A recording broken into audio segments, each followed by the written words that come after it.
Well, there are very few places I'd rather be than a college baseball field in late March.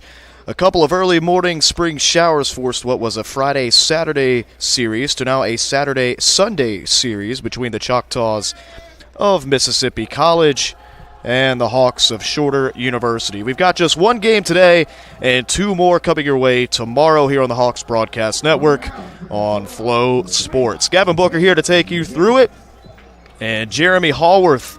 And the Choctaws have lost four straight, three of which came at the hands of Montevallo a week ago. They're looking to get back in the left-hand column against the Hawks team who dropped two of the last three last weekend in Jackson, Tennessee against Union. Taking the middle game 8-7. Head coach Wes Timmons will turn to Caleb McGinnis for just his second career start as a Hawk and his first of 2024 for game one of this series, as Gulf South play rolls into weekend number 6 of the season. Everybody's chasing West Florida. These two squads are chasing a tournament berth, and we're just looking forward to some good baseball. Unfortunate to have baseball this week, and as we mentioned, didn't look too enticing, but those are breeze down from the north, which is not quite enough to affect the Stars and Bars out in right center field. Shorter is in their baby blues, blue tops, blue bottoms, and interlocking SU on the left peck. And Mississippi College rolls in with their all grays with the navy blue Mississippi College in script across the chest and numerals just below the last I in Mississippi. First pitch misses up and away, as it's Bryce LaRocca taking ball one of the afternoon. First pitch coming right at 2 p.m. here on the East Coast. McGinnis will work from the stretch, the 1-0. Skied to left field.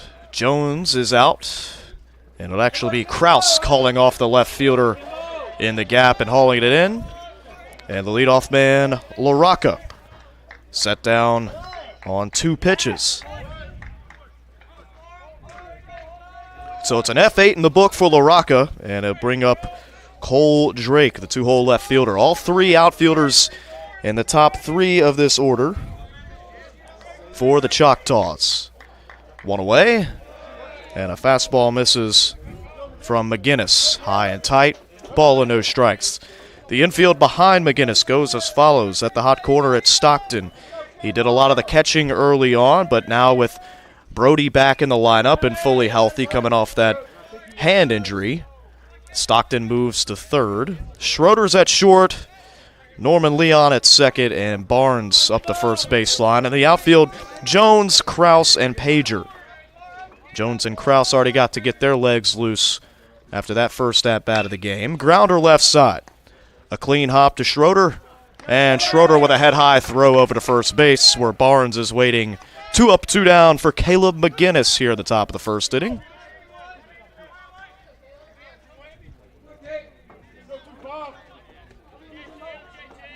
And that'll bring up J.T. Vance. And Vance, a Gulf South Conference and National Collegiate Baseball Writers South Region Player of the Week last week. He went 8 for 18 at the plate. That's .444, so you don't have to break out the calculator. 6 runs scored, a slug over 1,000, 4 bombs. He's out in front of this one, and about a foot to the left of the left field line. And so it'll be a loud strike for the 3-hole J.T. Vance. How about a walk-off homer over Henderson State? That was an 8-7 victory for the Choctaws. And in that last conference series, he was 5 for 12, 5 driven in, and 2 long balls in that one was Vance. 0-1 the count, 2 away.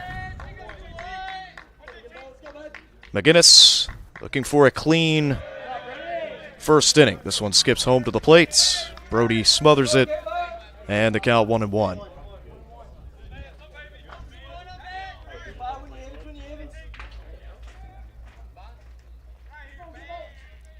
Ball and a strike. McGinnis. If Brody can't squeeze it. And now the count 2-1.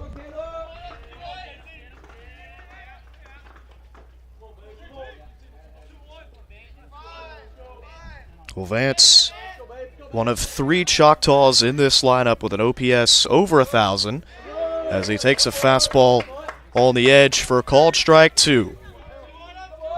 But Vance, Sides, and Reese all with an OPS over 1,000. Sides, who we'll see 2 batters from now with the highest of those, hitting .347 on the year.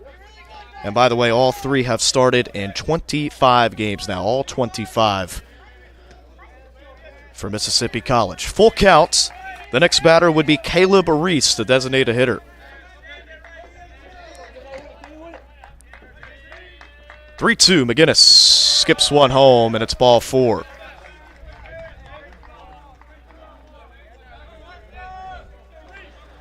So Vance is aboard.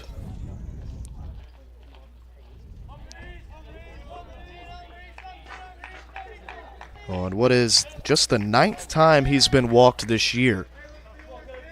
And that's a relatively low number for 25 games, and you got to assume he's been in that 3-hole for the majority of those games. So no change on the mound for McGinnis. He'll stay in the stretch and deliver a first pitch ball into Caleb Reese. Reese hitting .315 on the year. As McGinnis will check on Vance at first base. Vance just 6 stolen bases on the year. 6 for 9, so not too big of a threat.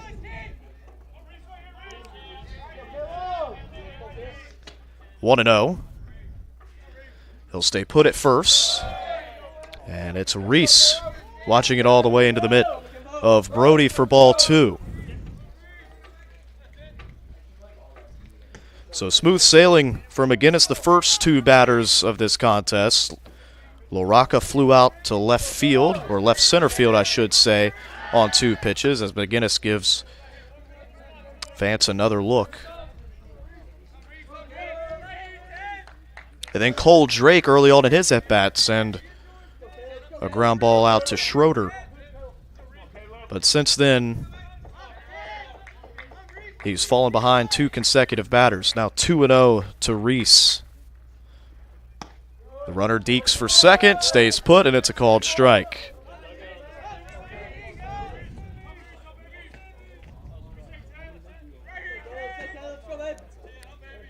Reese, the senior out of Louisiana, catches and plays first base, but he'll start the series in the DH spot. Pitches up and away, and it's 3-1. Wesley Sides, the next Choctaw due up.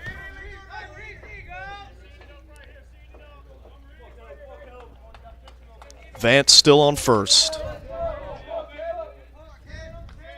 And the 3-1. Reaches out for it, pokes it out to center field. Kraus is giving chase. Kraus is to the wall, and he misjudged it. Rounding third, coming home is Vance. And it'll be a stand-up RBI double for the senior Reese, as Reese notches his 7th 2-bagger of the year, and that is RBI number 21. As the Choctaws jump in front 1-0.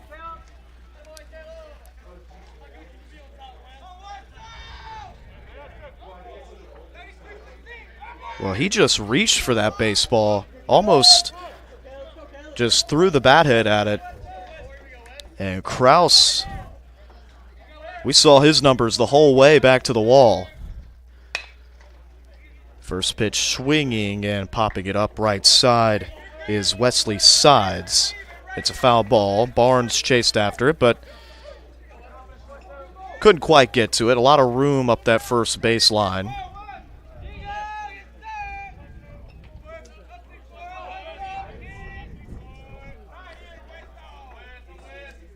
All this production coming with 2 outs for the Choctaws. That's an ugly finder right at us in the press box. Bounces off the facade. And now a 2-strike count. McGinnis trying to limit it to just one here in the top of the first. 1-0 Choctaws after the first two batters of the inning set down in order. Vance walked, came around to score on the Reese double to center field. Infield is back, playing big. Outfield doing the same. 0-2, McGinnis checks on second. Now comes to the plate, and it's up and away. Not a bad miss to a guy in the middle part of this order. Sides hitting .347. He's left the yard 7 times. 1-2. Skips. And it's Brody keeping the runner at second base behind the plate.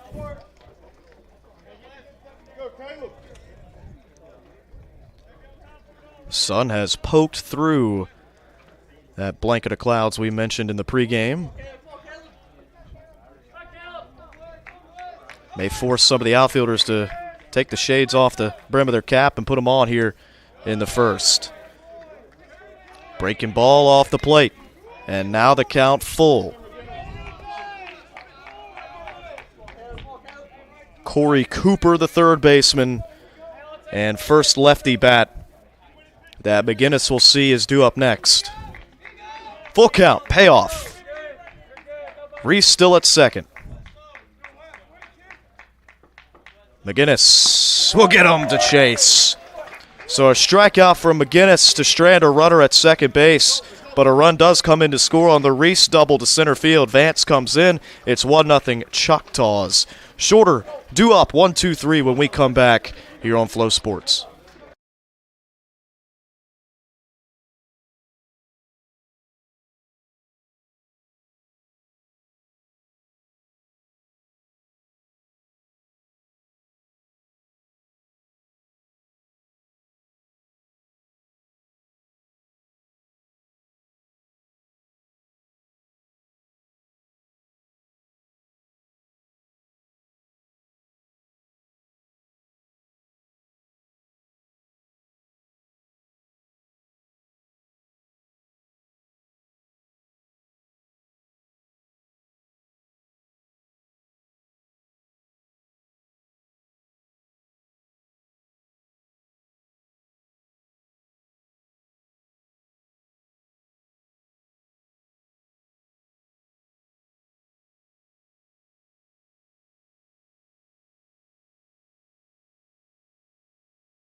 Well, the Ledbetter Baseball Complex, home to Shorter University Baseball, is the site for this one. And it's the right-hander Alston Huggins working with a 1-0 lead here in the home half of the first inning, and it's Jacob Pager taking a called strike one. Huggins making his 7th start of the season as Pager will roll a true hop over to the second baseman, Breerwood. And it's 1 up, 1 down on 2 pitches for Huggins, but more on the 6'2" right-hander out of Winona, Mississippi. His longest outing of the year actually came in the first game of the year. Emmanuel, he threw 6 innings, 6 hits, 4 earned. He's yet to toss a shutout this year, as Kobe Jones fouls this one off.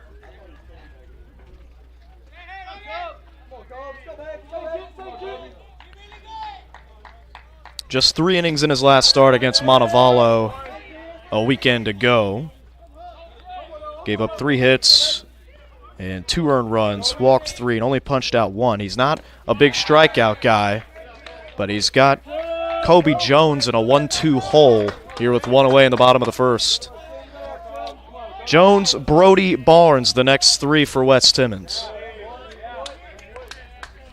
As Jones takes off the plate, 2-2.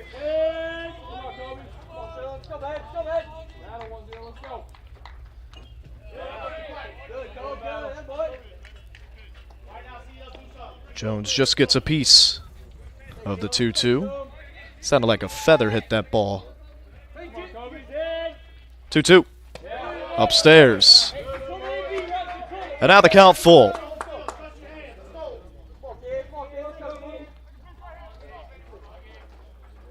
Jones hitting .346, and the walk won't affect that average, but it will affect that .435 on base, as he got behind 1 and 2, saw 3 straight balls, and the Hawks have their first base runner. And it was a walk with 2 away that allowed Mississippi College to further that first inning, as Brody takes a ball upstairs, 1-0. Brody, in his first game back off that hand injury, put one out to right center field on a line. That was the last time that I was in this booth. 1-0. A good-looking fastball from Huggins paints the outside edge. 1-1. Well, since Brody has been back, this will be his 15th start. Hitting 6 ticks under 300, 294 on the year. 1-1. This one lifted, left center field. LaRocca, Drake come together, and there is another one over the seam heads in left center field. And Brody with bomb number 6 driving in numbers 20 and 21. They get the lead here in the home half of the first. Brody to deep left center.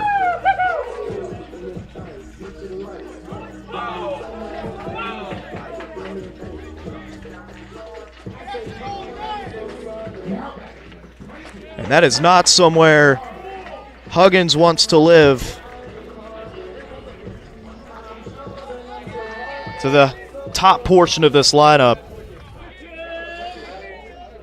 And now Justin Barnes with the bases clear. And he'll take a called strike.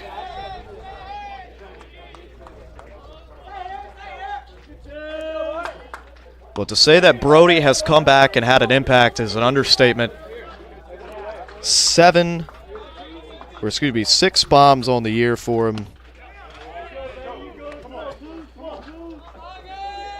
That is triple the total of any other player on this team. 1-2 to Barnes. Breaking ball, chopped up the middle. Coming on is Sheridan. And a big bounce back out for Alston Huggins.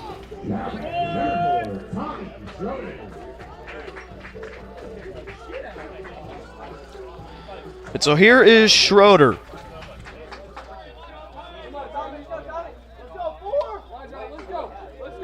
Both he and Pager, the only 2 Hawks in this order to have started now all 25 games on the year. 1-0 to Schroeder. Takes upstairs. 2-0. Schroeder still rocking that hoodie, that dark blue hoodie underneath of his jersey.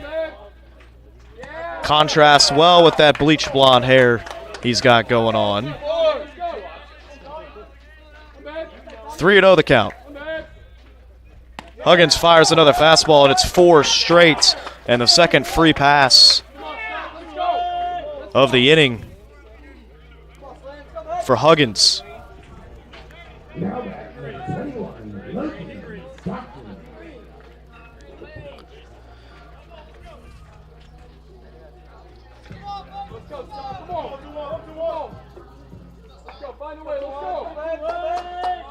So Stockton, the grad student out of Brazelton,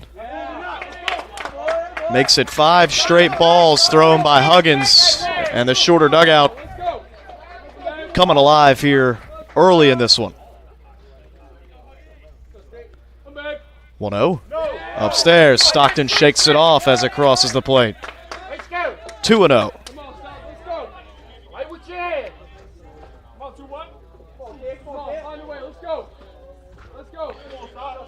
And Stockton was the primary catcher for this group until the guy who left the yard earlier, Brody, came back. And with the way Brody's been swinging it, you have to find a spot in the lineup. So it's either DH or catcher for Brody. So Brody moves behind the dish, and now Stockton at the hot corner.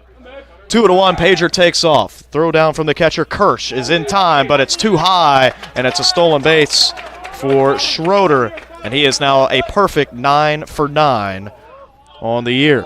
And as a team, it is stolen base number 85.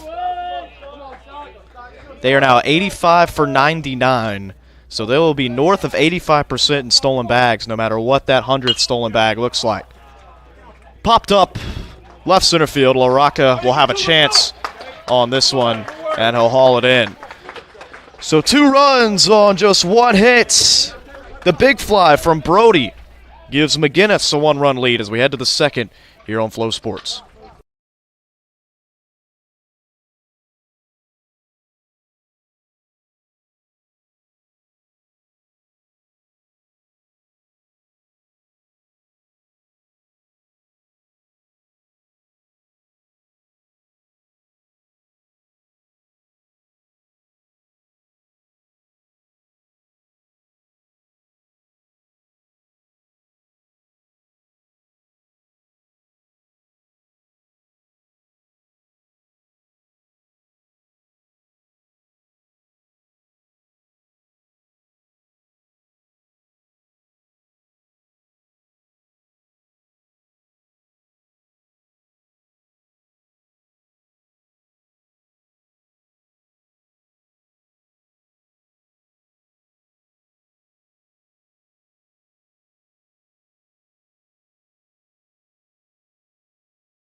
So both sides notch a run or 2 in the first inning, and first pitch of this second inning is past a diving Leon and into center field. It'll be the second base knock of the game for the Choctaws, and it will belong to Corey Cooper.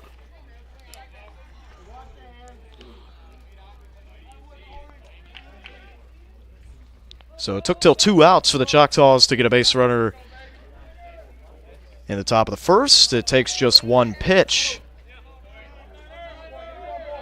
to get a base runner here in the second. Still a 2-1 shorter lead after the Brody 2-run bomb to deep center last inning.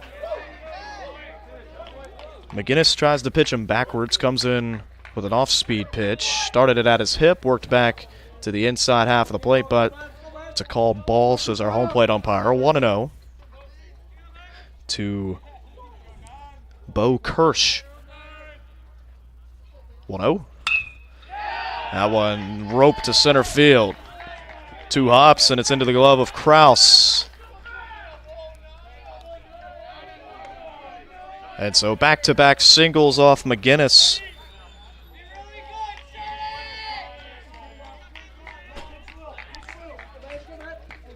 Spell trouble here now for McGinnis in the top of the second.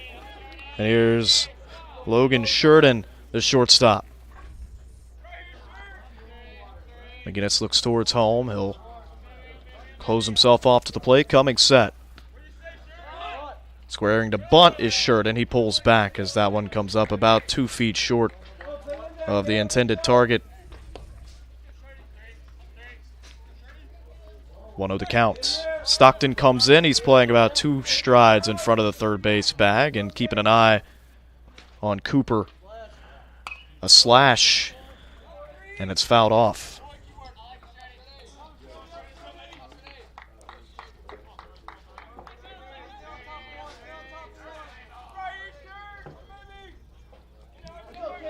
Sheridan actually made an appearance on the mound this year for the Choctaws. Hitting .222, though, here in the bottom half of this Mississippi College lineup. 1-1. And it just looks like McGinnis is just short-arming the off-speed just a tad. 2 balls and a strike. It'll be Breerwood and LaRocca, the next 2.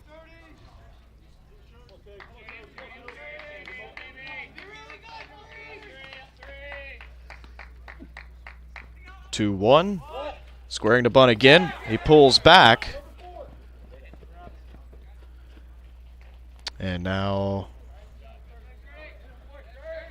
in a 2-1 count, he drops up the first baseline. And Brody is going to question that. If anything, it sounded like it touched the lumbar of Sheridan as he pulled back, but I think he tried to sell it off as a hit-by pitch. But our home plate umpire going to bring him back. Both runners do move up. So now Cooper on third, Kirsch at the second base bag. And a 3-1 count to the 8-hole shortstop, Logan Sheridan. Trailing by 1. He's got the tying run and potentially go-ahead run out there in front of him.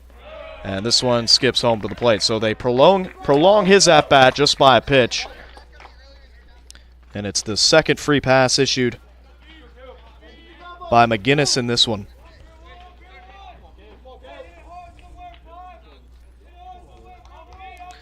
And now, quite possibly, the most baseball name in the lineup today, Blaze Breerwood, but his at-bat will have to wait.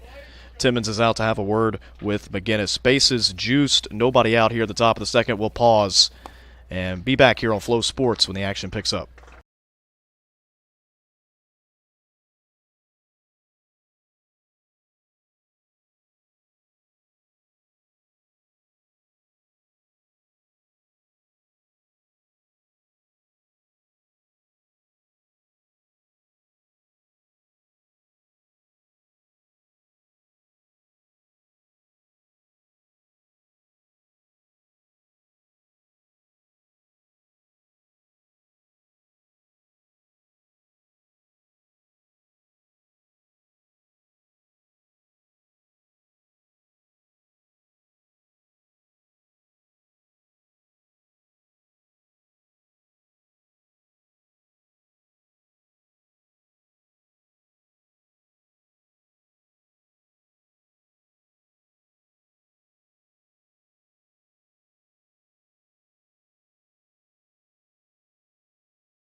Well, Shorter's starter here in game one, Caleb McGinnis, doesn't quite get through the lineup one complete time.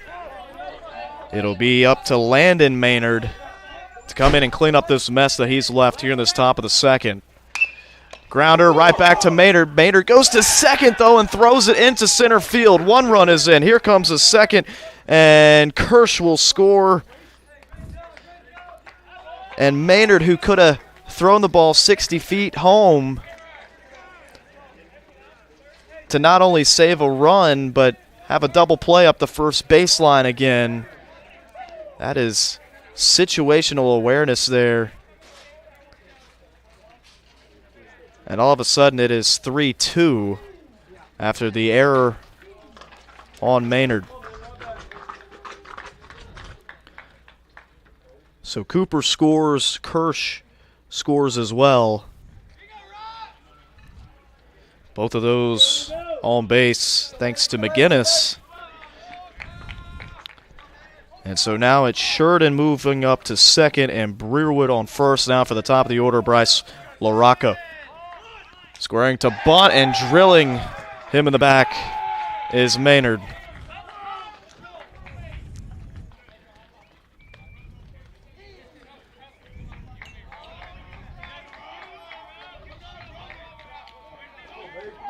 And trouble afoot for Shorter here in the away half of inning number 2. 3-2 Mississippi College lead, and the 2-hole Cole Drake is up. He's 0 for 1, grounded out to Schroeder an inning ago. And now Brody out to calm down the junior from Wetumpka, Alabama.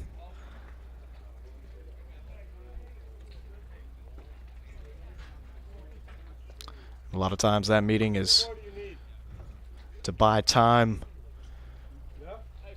for a guy down in the pen and also just try to lessen that heart rate a bit. Say, hey, if you are more comfortable going from the full, you can go there. If you want to stay from the stretch, you can go there.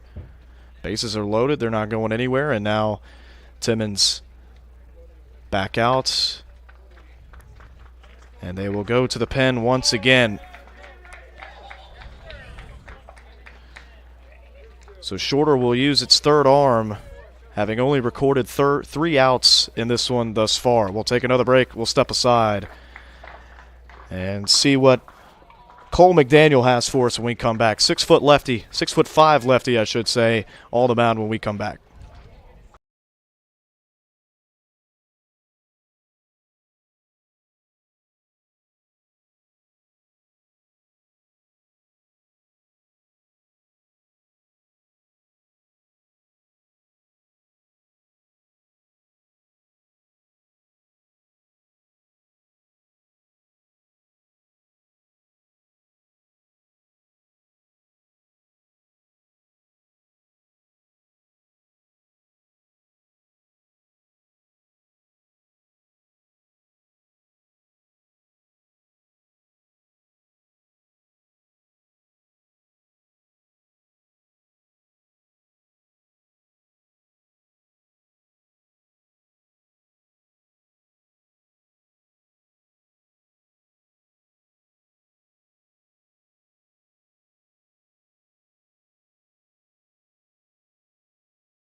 So the third different arm used by Wes Timmons. And we have no outs recorded in this second inning. McGinnis worked a full inning. He's got 3 earned runs to his name. He is still responsible for Sheridan, who is on third base. But it is Maynard, Landon Maynard, who comes in relief. Gets exactly what he wanted, a ground ball back to the mound. He could have gone home, and then to first could have been a tailor-made 1-2-3 double play with the lead still intact, but he throws it into center field. And so he is responsible for Breerwood and LaRocca. LaRocca, who was hit by a pitch, was the last batter faced for Logan Maynard. Excuse me, Landon Maynard. And so now it's Cole Drake with the bases loaded and an 0-2 count against Cole McDaniel. McDaniel's been this long relief guy this whole season, it seemed like, and he's done a fine job of keeping shorter in games. 0-2 count to Drake. Drake's 0 for 1. Rolled out to shortstop his last time. 0-2. McDaniel, the first lefty that this lineup has seen. Pitch home. Fastball misses up. Brody tries to bring it back down to earth, but he can't steal a strike. Now it's 1-2. Vance, Reese, Sides, the teeth of this order due up in the coming batters. 1-2. Flips a curveball over, and Drake just spoils it up the right field line. He fell over with that pitch, stepped across with his stride foot. You've got a short backstop, so I'm almost tempted to go right back there. Away from Drake if possible. You've got a good, solid infield behind you. Try to get a ground ball somewhere. 1-2. They do it again. It's skied up. The first baseman, Barnes, will do a little dance with the baseball as it comes back down, but he catches it in fair territory. It was an infield fly, so the batter was out, but he does secure it. 1 away.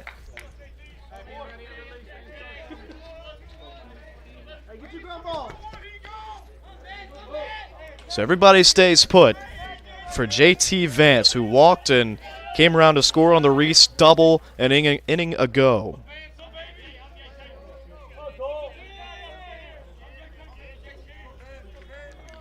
Fresh count. Lefty on righty will favor Vance. Ground ball. Stockton goes to second. Leon to first. And a big double play for Shorter as McDaniel gets the Hawks out of a jam and cleans up the mess left by McGinnis and Maynard. 3-2 Mississippi College lead after a couple at the top of the second. We go to the home half.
So Leon will lead us off here in the bottom of the second. Shorter back trailing in this one after 7 batters come to the plate for Mississippi College in the top of the second, and we see 3 different shorter arms in the inning for only 2 runs to cross the plate as Leon expands and chases downstairs to even the count up at 1-1.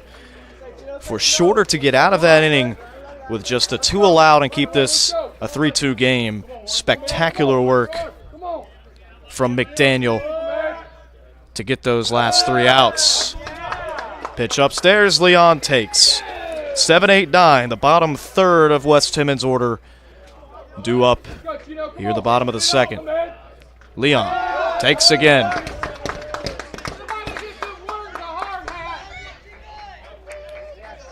Huggins saw 1 through 6, gave up 2 earned on just 1 hit, and left 1 on base.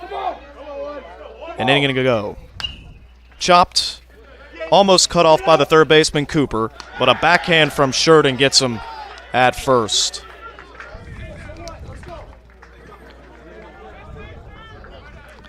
So it's 6-3 and a fine defensive play by Sheridan deep in the hole. Here's Gavin Malines, the 8-hole designated hitter this afternoon.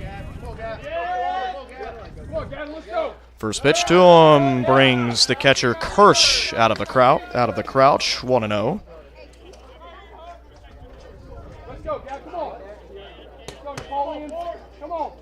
Malines, the sophomore out of Bremen, Georgia, about an hour south of here.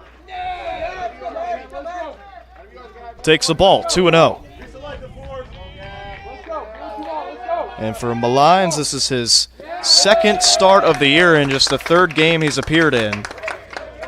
And Malines has worked himself into a 3-0 count. So a 3-1 count to Leon and now a 3-0 count to Malines.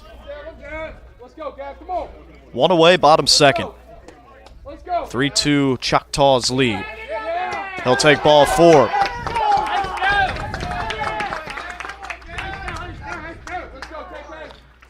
Third walk for Austin Huggins, and that'll prompt a mound visit,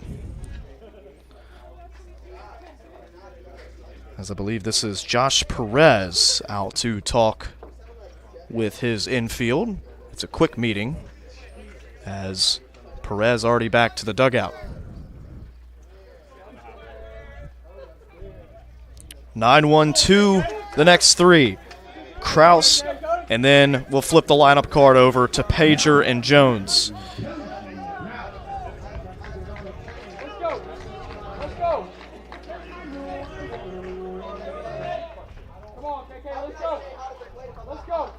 Kraus, one of the better pieces of this lineup, and he's kind of hidden down here in the 9-hole, but you got to think the Choctaws have a beat on him over in that away dugout. 1-0. Popped up, he's under it. And it'll be a souvenir just behind the press box. 1-1. For Kraus, it's his 20th start. Hitting a tick below 340. So not a bad mark at all. He's got 2 bombs, he's driven in 13. It'll take something in the gap to score Malines. Fouls off another, and it's 1-2.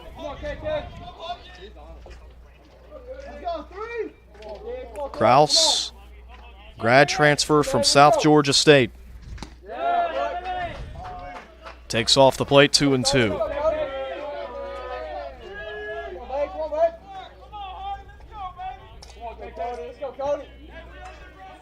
2 balls, 2 strikes.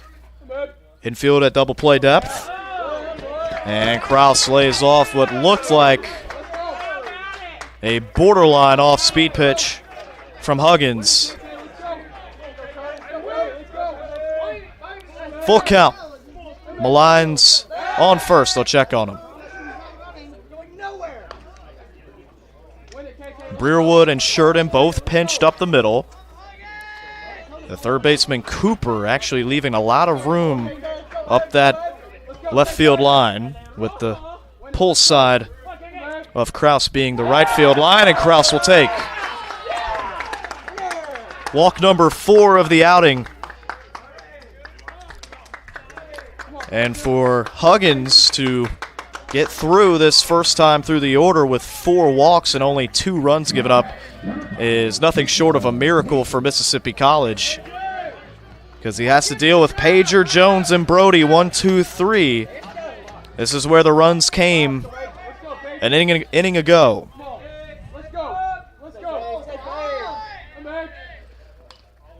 Oof. And Pager well out in front. Pager 0 for 1. Grounded out to the second baseman, Breerwood, an inning ago. So both of these teams cycling through their order.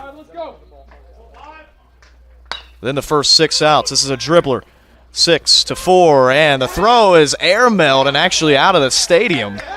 A run will score. Kraus is out at second.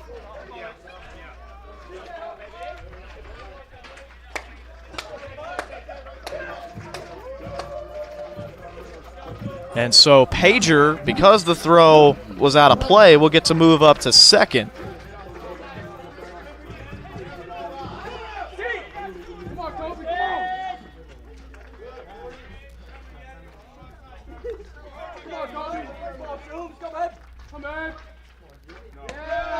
And now it's Jones to bat. Righty on lefty, it'll favor Kobe Jones.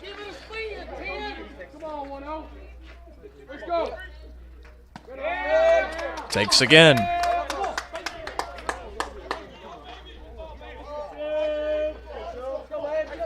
And thus far for Huggins, 36 pitches, just 13 for strikes. Downstairs, ball 3.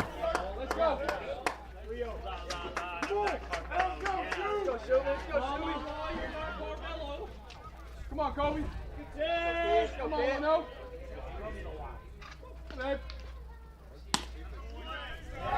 So that's an E4, by the way, on Breerwood at the turn at second base.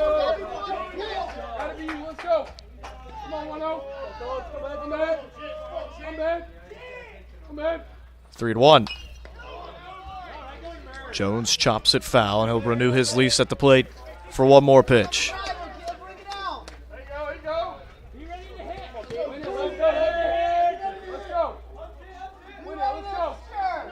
And Jake Harrelson up the first base line is almost looking like a test dummy, the amount of equipment he has on him. It's ball 4 to Jones, the 3rd walk of the inning, the 5th of the game for Austin Huggins.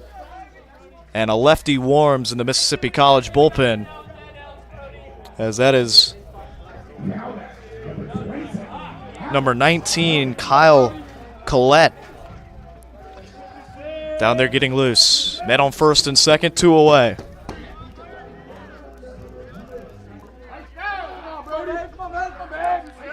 So Jones on first, Pager at second. Third base empty, as Brody, who's already left the yard once, last inning, takes upstairs.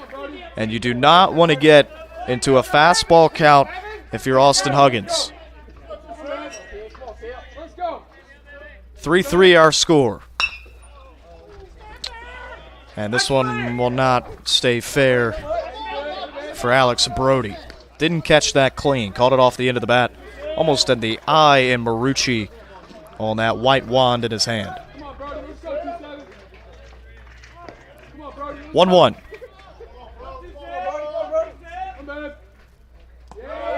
Pitch skips to the plate, and a fine job by Kirsch to keep it in front.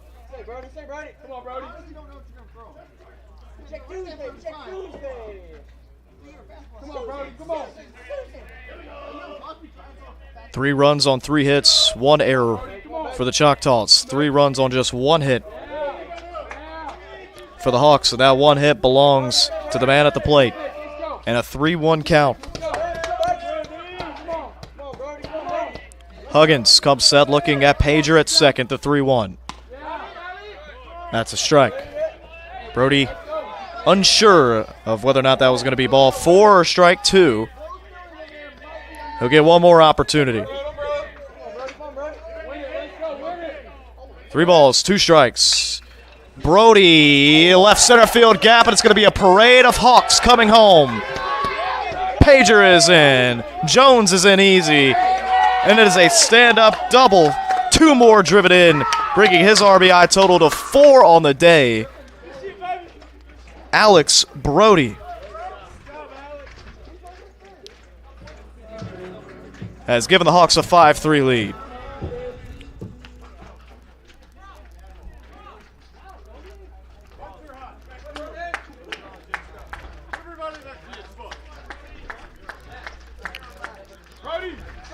And I think that's going to be all we see from Austin Huggins in this one.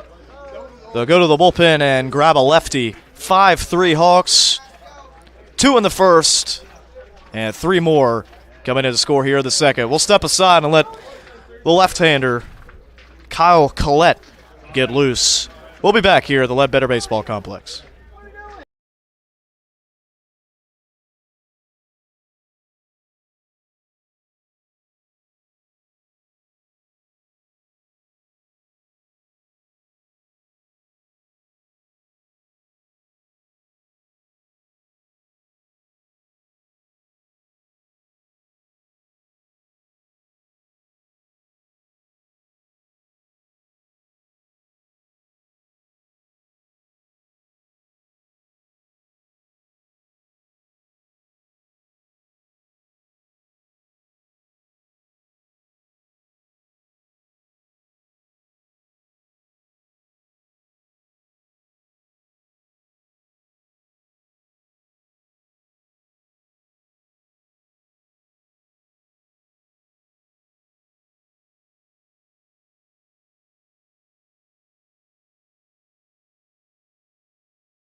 Well, the left-hander Kyle Collette will make his team-high 11th appearance of the year out of the pen. He'll inherit a runner at second base in the form of Alex Brody with 2 away here at the bottom of the second. And Barnes takes low for ball 1. So the final line for Austin Huggins, an inning and 2/3. It's his shortest outing of the year. 49 pitches for Huggins. 2 hits, 5 walks, no punch-outs. He is responsible for Brody at second base. And he would love for Collette to strand Brody out there so that he doesn't get tagged with a 4th earned run in this one. 2-1 the count to Barnes. Stays alive. 2-2. Barnes 0 for 1. Grounded out to Sheridan. Back in the first. As it has taken us 55 minutes to get through what has quite yet been 2 innings in this one. Chop to third. A short hop for Cooper. Throws on the run. It's up the first base line. Ball hasn't been picked up yet. Brody rounds third. Takes too long getting in, and Brody's in there with a feet-first slide. And moving up to third is Barnes. Second error of the inning.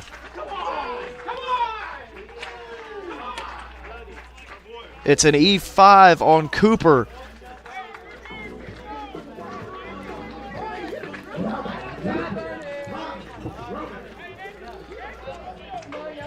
And so it's 6-3 Hawks. Here is Schroeder. Pitch in for a strike. Well, Cooper made that play difficult on himself. He could have sat back, gotten the big hop. At the very least, you don't throw it up the line and you keep the runner at second. If you sit back, you have your feet under you, you can deliver a strike. Now, it may have been late. Barnes runs well, but at the very least, you keep that 6th run from coming in. Schroeder takes downstairs, 2-2.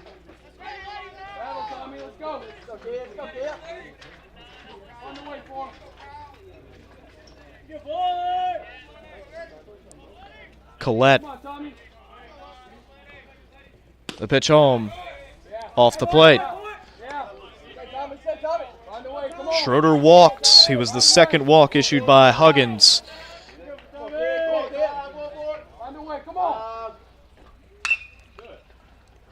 True hop to the shortstop, Sheridan, and Sheridan has been as sure as any at short in this one. But 4 runs do come across to score. A couple of big swings from Brody in this ball game. He's got 4 driven in. It's 6-3 Hawks. We go to the 3rd.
Well, we're through 2, and it has taken us right at an hour to complete 2 full innings, and what a mess it has been. It has not been a fun game to keep score of, as it is 6-3 Hawks. 6 runs come in for Shorter in the first 2 frames. Just 2 hits, though, and both of them belong to Alex Brody, a homer and a double, both driving in 2 apiece. 1-0 and a mix-up between McDaniel and Brody behind the plate. Brody flipped his glove over like the bottom was going to fall out of that pitch, but it stayed flat, and it was a fastball for McDaniel. So 2-0 the count to Caleb Reese, the cleanup designated hitter. And finally, a strike. So 2-1 to Caleb Reese. Reese doubled and drove one in to deep center. That was that baseball that he kind of just threw the bat head at, and it went every bit of 370 feet, and this is going to be another base hit for Caleb Reese. So Reese 2 for 2, and for the second consecutive inning, Mississippi College with a leadoff base knock to get things going.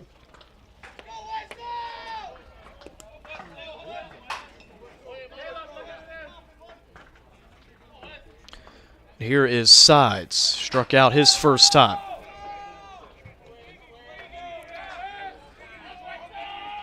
Man on first base, 6-3 shorter lead, top of 3. Down and in. Brody, no chance to bring that one back towards the zone.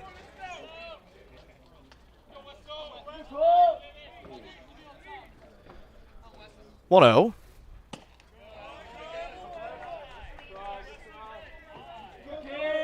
Now 2-0. McGinnis started this game, completed an inning, could not get an out in the second. They went to Landon Maynard. As this one, a rope towards right center field. This is going to get down, and it's going to be trouble.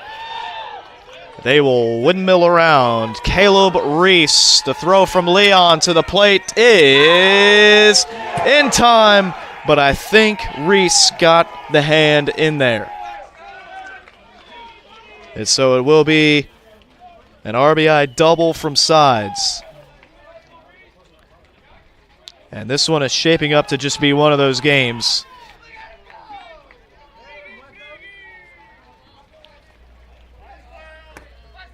And for Sides, he's going to register double number 6 of the year and drive in his 21st run. It's now 6-4. And an out yet to be recorded here in the third.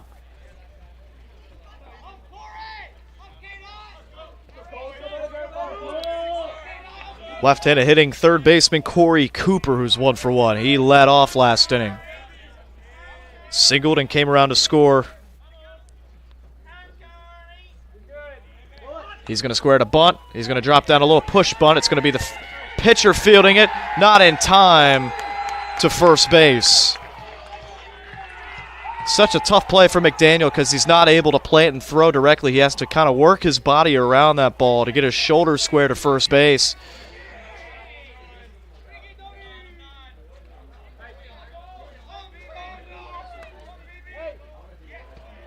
As that'll be a base hit for Cooper. Moving up to third is Sides. So runners at the corners. And the tying run back on base for the Choctaws. Here's Kirsch, 1 for 1.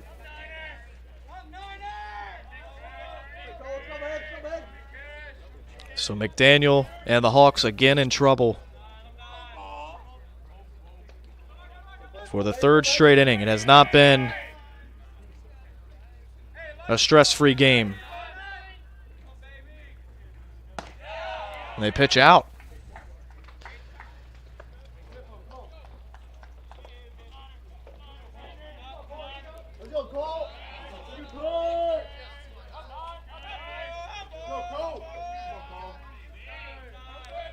One-0. Up under this one, and that'll fall harmlessly down the hill up the right field line. 1 ball and 1 strike to Bo Kirsch.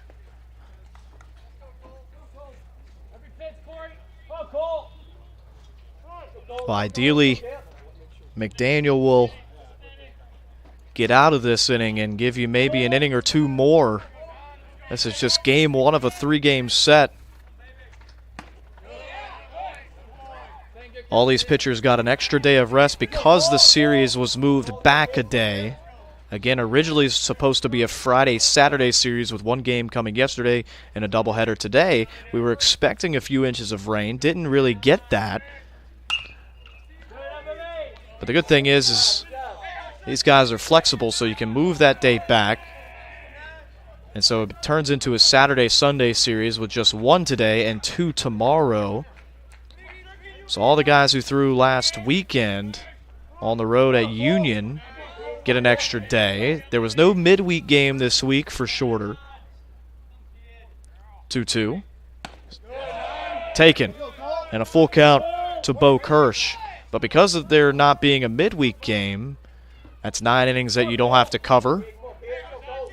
And so you roll into this weekend against Mississippi College with fresh arms. And it's looking like this series is going to need fresh arms.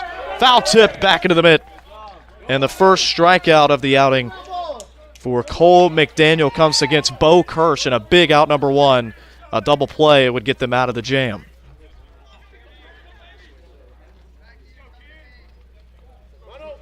Sides is still on third after his RBI double to right center.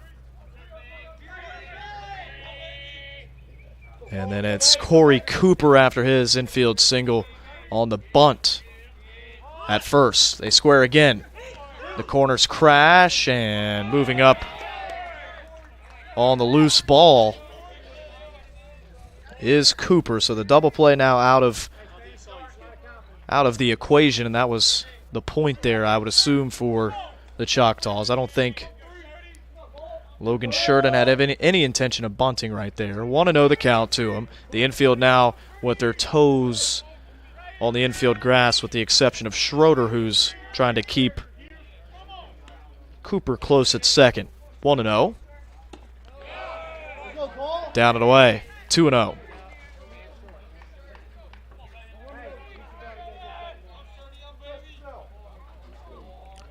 Sheridan walked and was left stranded his first time. So 1 plate appearance, not an official at bat yet for the shortstop Sheridan. 2-0. McDaniel gets a ground ball that he wanted.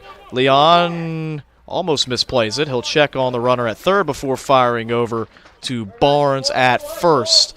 And a big second out will allow the infield to move back.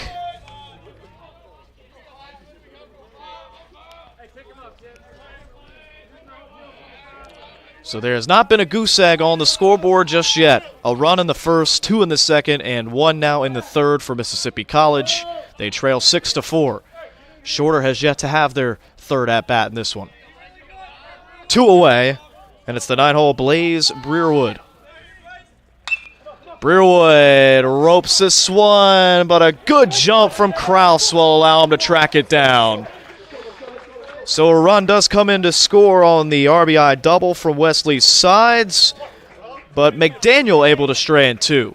Shorter holds on to its lead for the first time. It's 6-4. We go to the home half of the third.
Well, Kyle Collette will stay out there and start fresh for the first time in this one.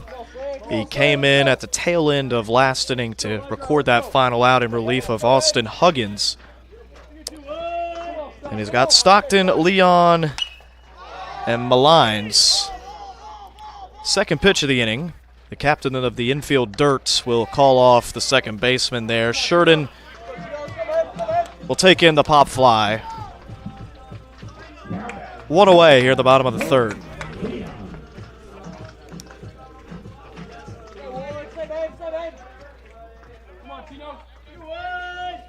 So Stockton now 0 for 2, and Leon 0 for 1 digging in. Only 2 hits in this game, and you look up at the scoreboard and you see 6 runs have crossed the plate for Shorter. You say, well, how does that happen? It comes on the heels of 5 walks from the starter Huggins, and then 2 just really big swings from Alex Brody, who has driven in 4, and he's logged 6 total bases in this one. 1-1 the count to Norman Leon, the second baseman. He'll take that away, 2-1. 6-4 our score. Again, like we said, no goose egg yet. Both sides have been scoring plenty. 10 runs already home in this series, and we're only through 2.5 innings of action. Leon fouls off another, 2-2 the count.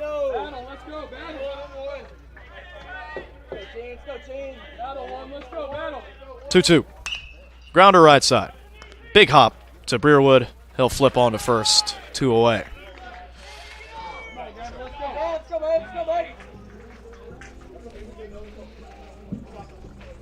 Now back, number 24, Malines walked and came around to score the 6th run of this ball game, last inning. And Malines will take an off-speed on the corner. For a called strike, Collette left that arm side. It was a good spot. Working away from the right-handed hitting Gavin Malines. 0-1, and Malines wisely lays off. Kirsch tried to pick it and snow-coned it and kind of threw it up the first base line, so we'll have to wait for Sides to come in and toss that towards his dugout. Ball and a strike, 2 away. Bases clear. Malines fouls it off.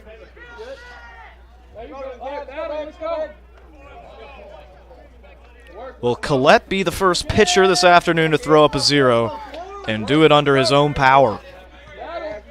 1-2. A swinging bunt.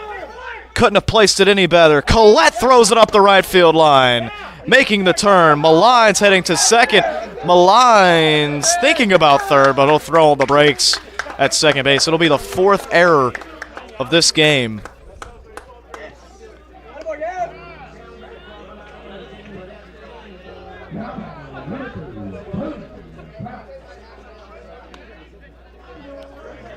And we'll see what they rule that.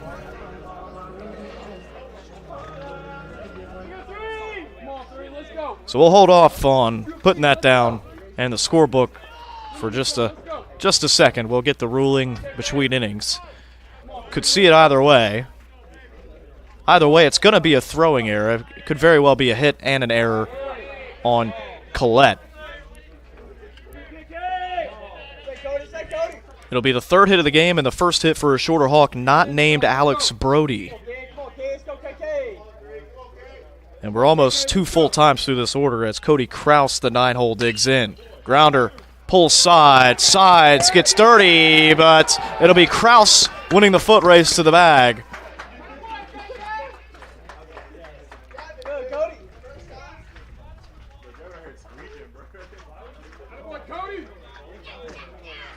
So Malines moves up to third on the 4th hit of the game for Shorter. And the 2-out magic is back for Shorter, at least for the time being. Jacob Pager is up. He's 0 for 2. He reached on an error just last inning. Well, it's rare that you see the leadoff man bat 3 times in the first 3 innings, but that's what Pager is doing right now. Runners at the corners, 2 away, a 6-4 Hawks lead. Ooh, Pager way out in front. Barrel of the bat just got under that baseball. Grazed that gray-barreled bat ended up in the mid of Kirsch. 0-1. Downstairs. Ball and a strike.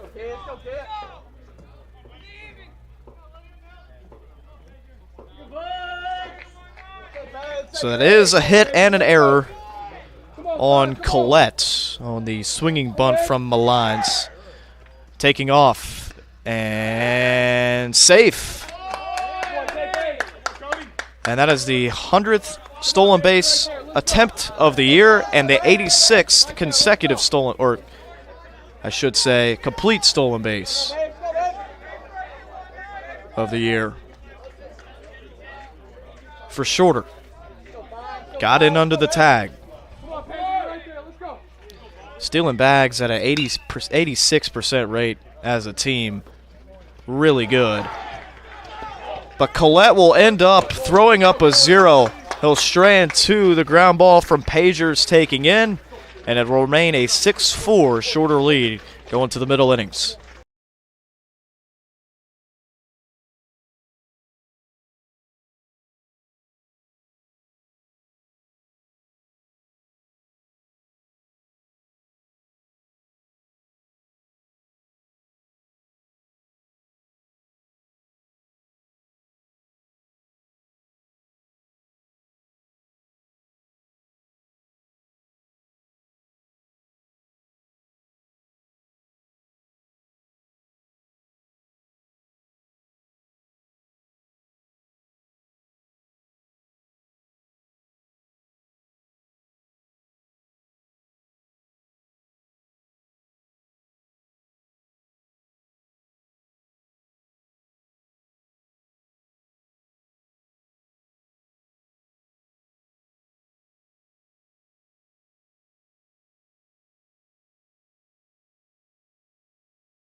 Well, Kyle Collette accomplishes the impossible here in Game 1 of this series. He throws up a 0 in the bottom of the third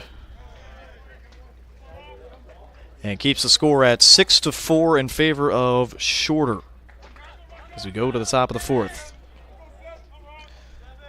And it's the leadoff man, LaRocca, in for the third time, and he's got a 2-0 count against Cole McDaniel. 2-0. McDaniel from the full. Taken downstairs.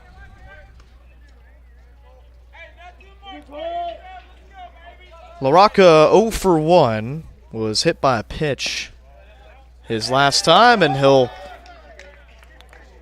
reach base via another free pass here in the fourth. It's a 4-pitch walk issued by McDaniel. And McDaniel has been in the zone a lot. That's his first walk given up.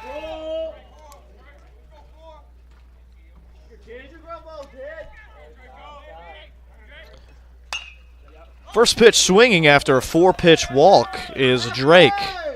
That's a can of corn for Kraus in center field. 1 away.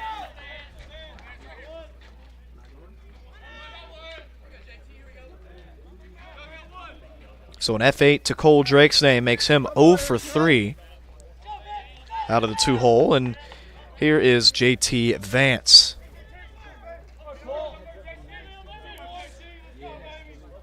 Vance walked and came around the score in the first and then grounded into a big 5-4-3 triple play. Or excuse me, double play. In the second, which ended that inning. And took away a bases-loaded opportunity. Just under it. And another one out to Kraus. He's got it. 2 away.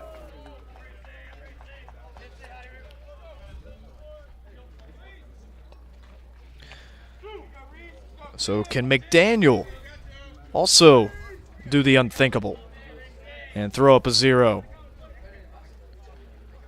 and match that of Kyle Collette's 0 a half inning ago? Still a man on first base. It's LaRocca. He led off the inning with a 4-pitch walk.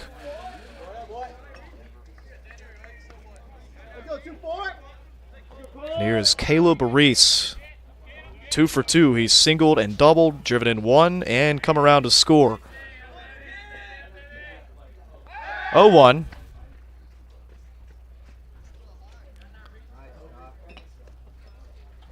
Barnes reaches across the bag, actually ends up hugging LaRocca to try to keep his balance.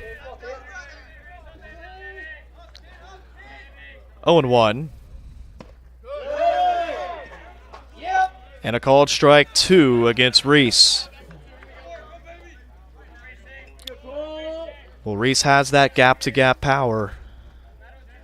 And he's going to need one of those to possibly score the leadoff man, LaRocca, from first. 0-2 out in front. But having to throw him out at first base is Brody. And there is a 0 on the scoreboard in that top row. 6-4, the Hawks keep their lead heading into the home half of the fourth. Gavin Booker on the call here from the Ledbetter Baseball Complex. When we come back, we will have 2, 3, 4, Jones, Brody, Barnes, the next 3 for Shorter.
Jones to lead off for the Hawks as the wind picks up ever so slightly.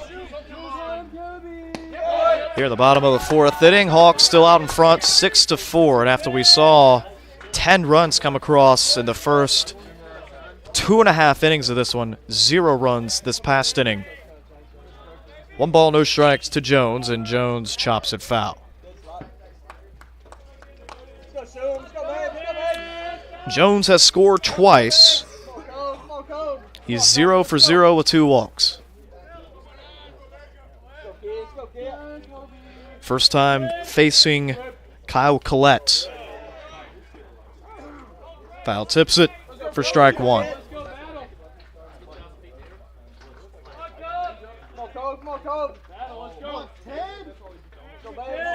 Collette peers down at his wristband on his right wrist, just above a tan glove. 1-2. Jones lifts it right field over the Del Taco sign, and Kobe Jones pulls one out of here.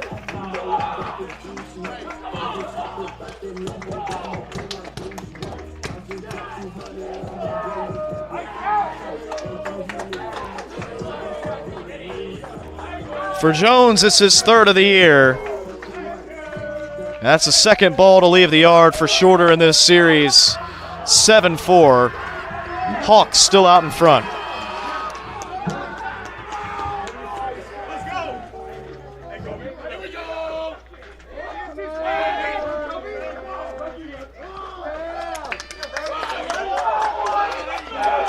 And it's the run-producing three-hole Alex Brody taking a first pitch ball.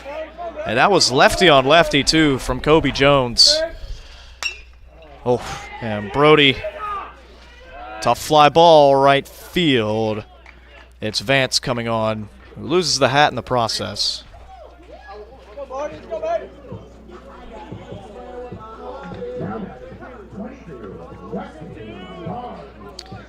That's the first time they've gotten Brody out. He had homered and doubled and driven in 4. As another lefty warms for the Choctaws.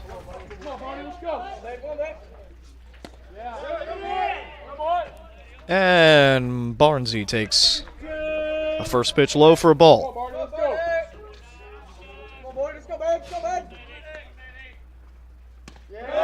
1-0 sends the catcher Kirsch into a slide to his right.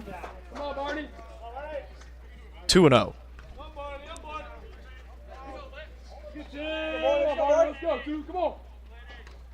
2-0. Now make it 3-0. The lefty warming is Michael Sutton. 3-0. And ball 4.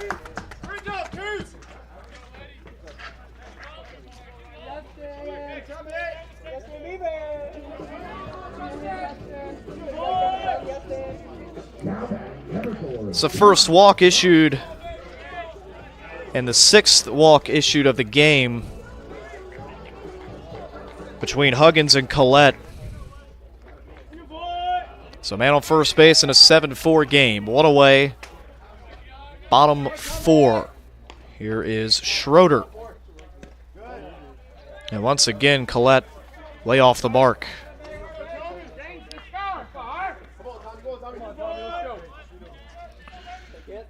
Schroeder 0 for 1. Walked and grounded out to his counterpart, Sheridan last inning.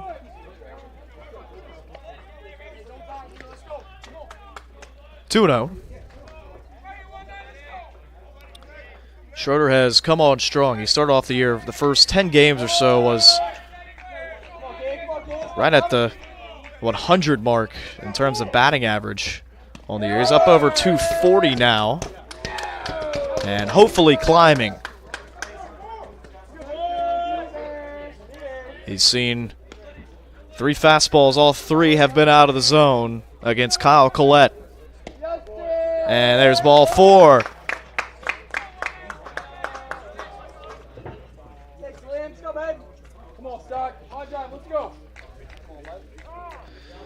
And so now the infield will take it upon themselves to come in and have a talk with Collette. Collette took over with 1 out to get in the second.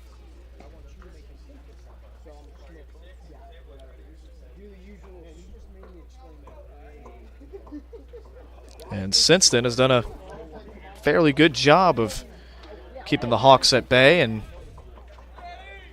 did throw up that 0 in the bottom of the 3rd. He's given up 1, though, on the solo shot from Kobe Jones here in the 4th. And here is Stockton 0 for 2.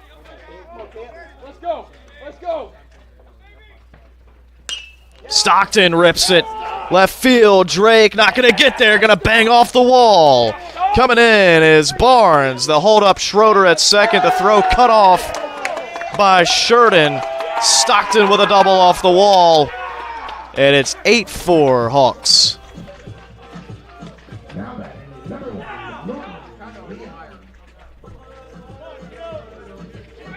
And the Hawks have used every bit of this ballpark in this game. Left field, right field, left center field. They have been spraying the ball off of Huggins and Collette.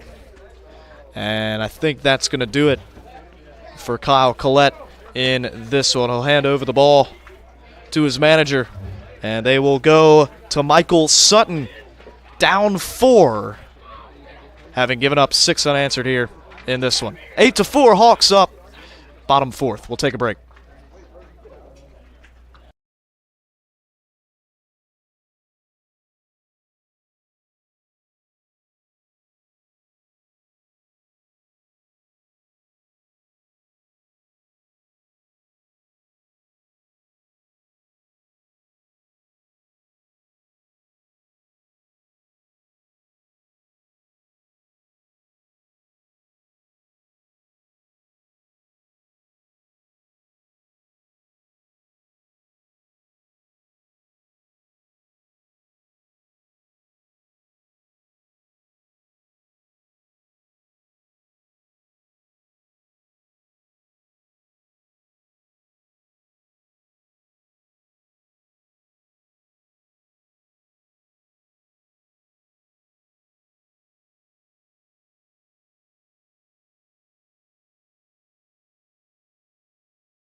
Well, with one away in the bottom of the 4th inning, we'll get a time called ahead of the first pitch to Norman Leon. And they turn to the freshman Michael Sutton, making his 7th appearance.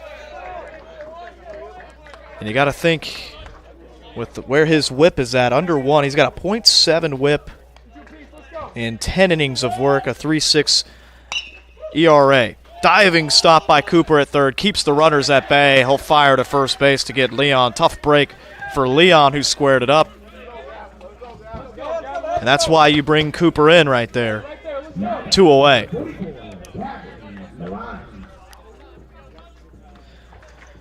But if you're Jeremy Hallworth, you got to think that Sutton is exactly what you look for in your recruiting class. Good left-handed arm with a good fastball, and he's pitched well, at least in his first now 7 appearances of the year. Swinging a foul tipped, and Malines is down 0-2 to Sutton.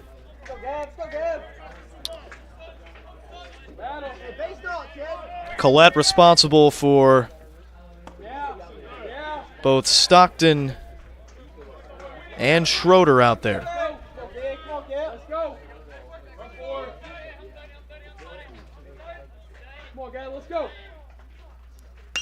Grounder right to Cooper, and Cooper will record the final 2 outs. And a great job from Sutton to come in and strand 2. 8-4 our score, a double from Stockton off the wall. Plates 1, and then the solo shot from Jones. Plates another. 8-4 Hawks, we go to the 5th.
So the final line for Kyle Collette, who came on in relief of Huggins, an inning and 2/3, 4 hits, 2 runs, both of those earned, 2 walks, and no punch-outs. Still no punch-outs on the box score yet for Mississippi College.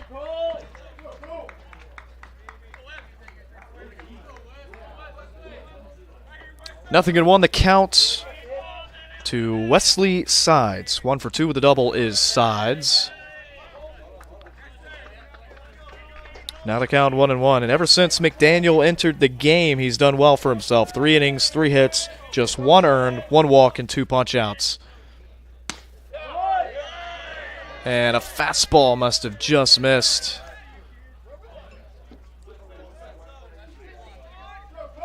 Brody held it there for a few seconds before returning the ball back to McDaniel on the mound. 2-1. Fouled back. 2-2. Sides Cooper Kirsch. 5, 6, 7. Due up here in the top of the 5th. 8-4 Hawks. 2 runs in the first, 4 in the second, and 2 more in the fourth for Shorter. Both sides with 6 hits. 3 errors, though, for the visitors from Mississippi. Full count, though, to the leadoff man, Wesley Sides. 3-2. Down and in around the shin of Sides, and he'll make his way down to first base.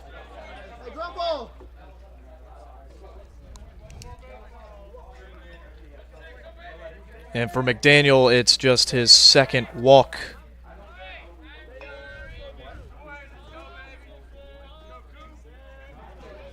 And here is Corey Cooper.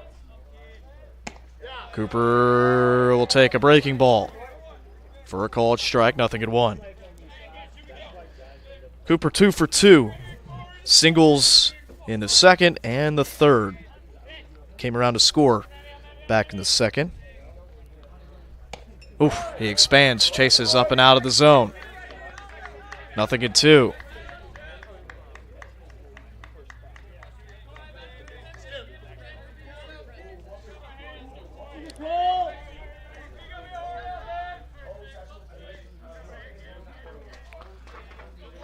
Oh, 2.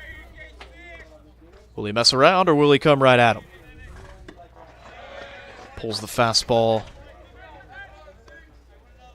And it's 1-2.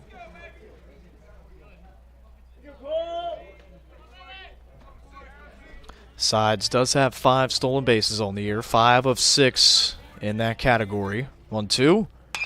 Grounder. Right to Barnes. He'll step on first, and they'll have to tag him out at second. They got him. How about a 3-6 double play? Barnes with the athleticism right over top the first base bag. 2 away here at the top of the 5th.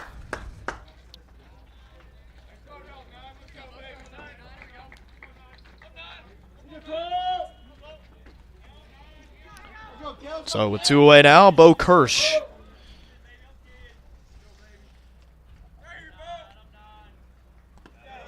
And the breaking ball from McDaniel doesn't quite make it to the plate.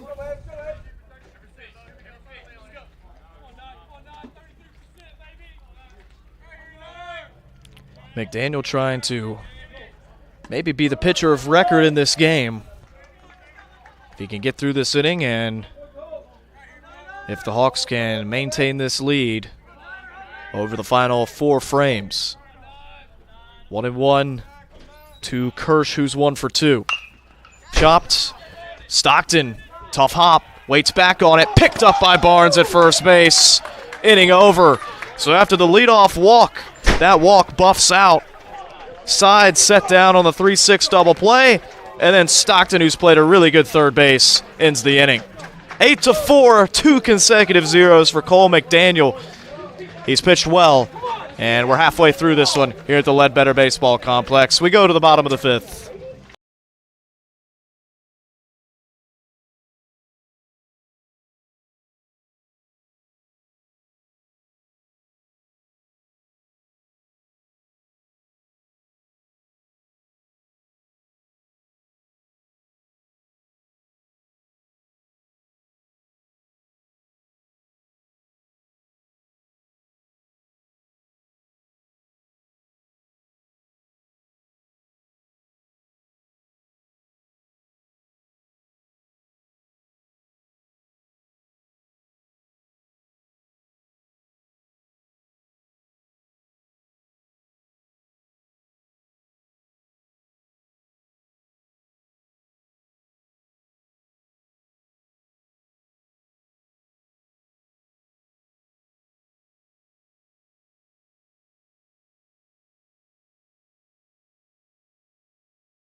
Well, Kraus will lead off with a check swing. They'll appeal up the third base line, where the field umpire signals, yes, he did go around. 0-1 to Kraus. He has walked and singled.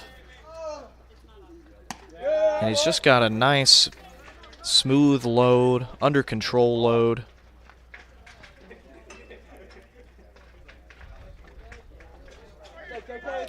And the catcher, Kirsch, maybe forgot his pitch calling device in the dugout. 1-1. That's right down Broadway. Strike 2.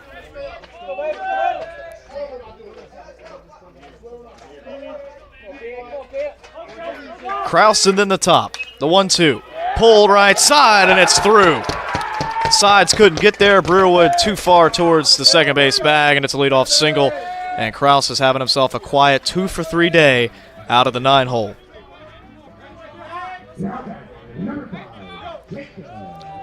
Seventh hit of the game. And Pager is looking to join the hit column as well. 0-for-3 is Jacob Pager. Pager, Jones, Brody. They have been a wrecking crew here at the top of this order, as 6 of the 8 runs that have come across the plate for Shorter have come among these top 3 in the order. 1-0 the count. A right-hander warms for Mississippi College. A check on Kraus, and it was almost the 4th error of the game.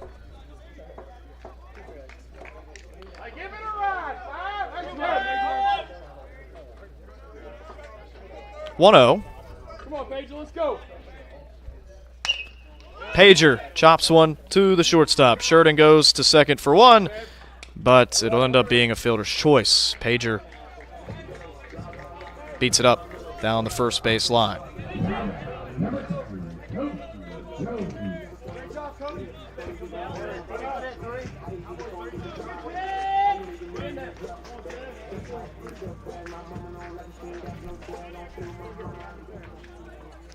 So Kobe Jones, who's having himself a day, he's scored 3 times in this one. He drove himself in last inning with a solo shot to right. But that was off of Collette. Now he gets Sutton for the first time. 0-1. Come on, Kobe.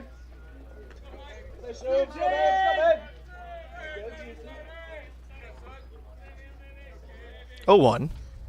He's got to come say it. He's got to come say it.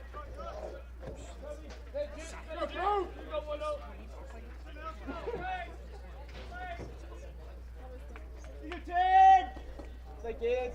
0-2. Sutton trying to induce another ground ball here to Jones. Not going to do it up there. Fastball misses high. Wouldn't be surprised to see Pager take a look at second. He's got 13 stolen bags on the year. Top 5 on the team in that category. This is a team now that has stolen 86 bags. They are 86 for 100. If you want a reference point, their opponents have only stolen 26 bags this year. Popped up. Kind of in no man's land. Shallow center field, and it'll be, the shortstop, Sheridan, making the catch. It was a long run for LaRocca, but 2 away nonetheless.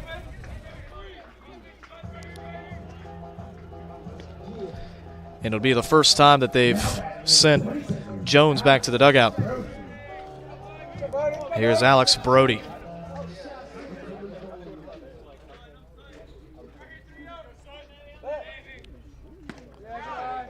Brody was a pop-out victim his last time. After going 2 for 2 to open up the weekend, he's now 2 for 3, a home run, a double, and 4 driven in.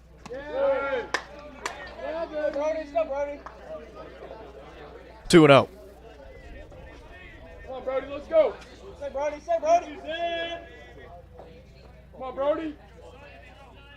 Pitch home. Brody spins on it. And it may have gotten to the front gate here at Shorter University, but the trajectory just off for it being a long ball. Well foul, 2-1. Come on, Brody, let's go. 8-4 Shorter, bottom 5. Trying to take game 1 of this series. Choctaws have lost 4 straight. 1 to Union, 3 to Montevallo last weekend. Shorter lost 2 of 3 to Union this past weekend as well. Kind of interesting that Mississippi College actually played Union in what was marked as a non-conference game on their schedule. So both of these teams, their last loss was to Union. 3-1. Brody under it again. Headed towards the parking lot here. So full counts. Can Sutton throw up a 0 of his own in response to McDaniel pitching well opposite of him? Full count. Runner takes off. And Brody under it again. Drake, Sheridan come together. And it'll be Sheridan who ventures out of the outfield for 2 outs in this inning, putting it away. So a 0 for Sutton finally. It's 8-4. We go to the 6th. Hawks still lead.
Well, Cole McDaniel, the junior from Dallas, Georgia, transfer from Butler University, has only gone north of 4 innings this year 3 times in his 9 appearances.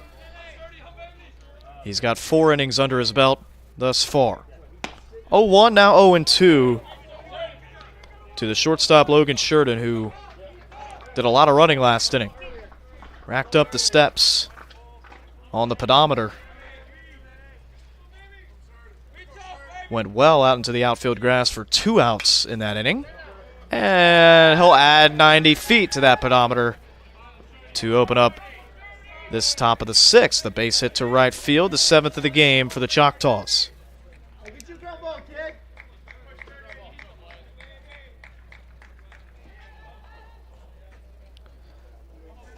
So we're back to the 9-hole blaze. Breerwood 0 for 2. He reached on an error and lined out. Top of the lineup due up next. This is still anyone's ball game, especially with the way things have gone for both sides pitching-wise. As long as you can keep this thing Grand Slam proof, still got a chance in game 1 of this series. 0-1. And McDaniel goes to the plate. Swing and a miss.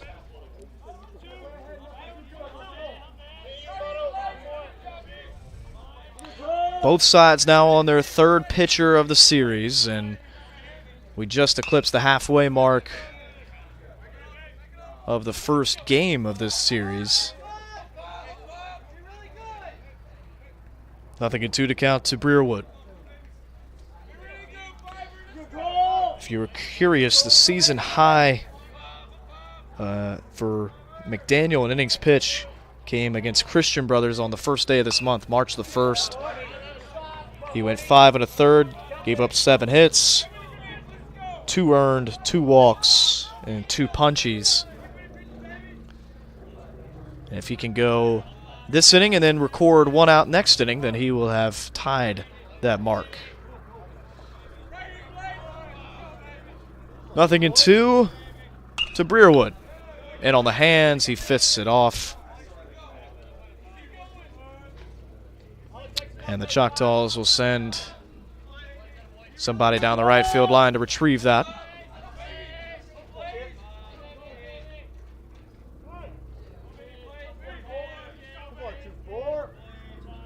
Oh, 2. Believe it would have been ball 1. Going halfway to second is Sheridan, but Kraus tracks it down. 1 away.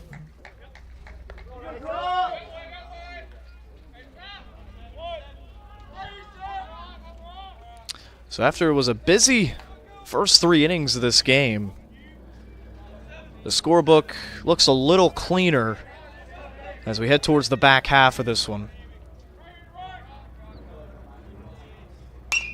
First pitch swinging, lifted to right field. Pager is not going to get there, and it's a bomb.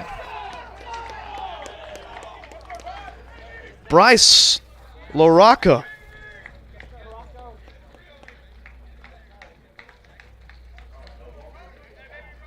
with his 3rd bomb of the year, cuts the lead in half. Brings in Sheridan.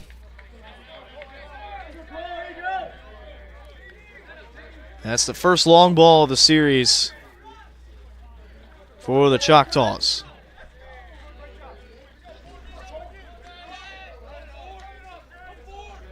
Short porch out and right. Just 307 to the corner.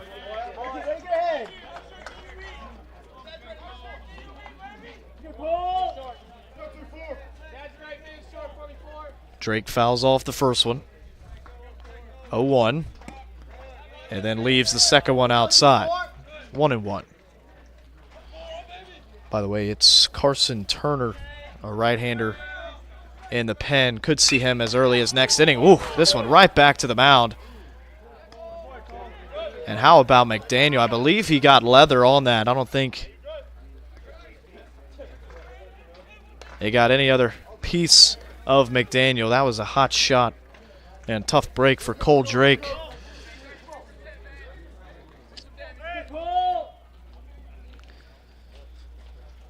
So JT Vance, they will take Vance in this capacity every single time with nobody on and 2 away.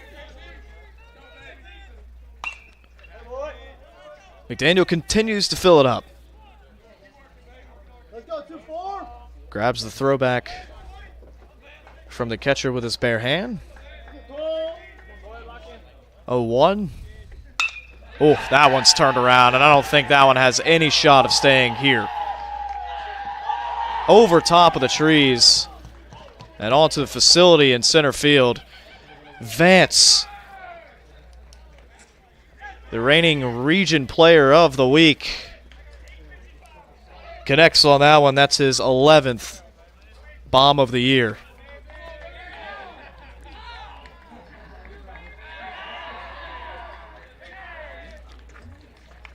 And all of a sudden you look up and it's an 8-7 game.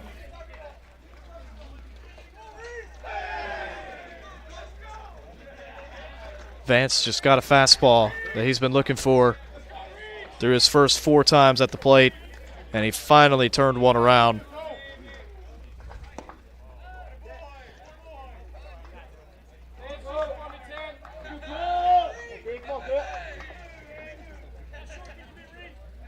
So want to know the count now to Caleb Reese, who's 2 for 3. And another off speed, and now Cole McDaniel is maybe reluctant to go back to the fastball. Grounder to Schroeder. He's got all day. Throws a strike. Over to first base, inning over. 3 runs in this half inning for the Choctaws on 3 hits, 2 long balls, one from LaRocca and another one from Vance has cut this to a 1-run lead. 8-7 Hawks. To the bottom of the 6th we go.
Well, after the Choctaw bats went dormant for the 4th and 5th innings, they come alive in the 6th and played 3 on a couple of bombs. It's now an 8-7 Hawks lead, bottom 6. And Barnes over towards the Choctaw dugout will be a pop-out victim. 1 away.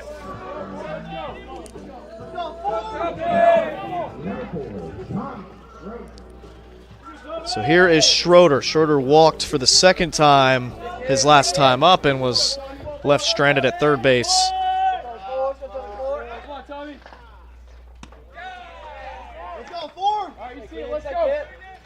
And a first pitch strike out of the hand of Michael Sutton. We thought we would see a right-hander this inning for Mississippi College, as Carson Turner was up for the majority of last inning in the bullpen, but now a righty in Turner and a lefty getting loose. Schroeder looks like he'll be the 2nd out of this inning, and it will be. Drake is out there and barely has to move for that fly out. 2 away.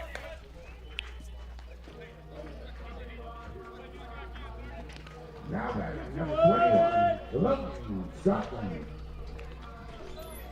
Let's go. Get into some. Let's go.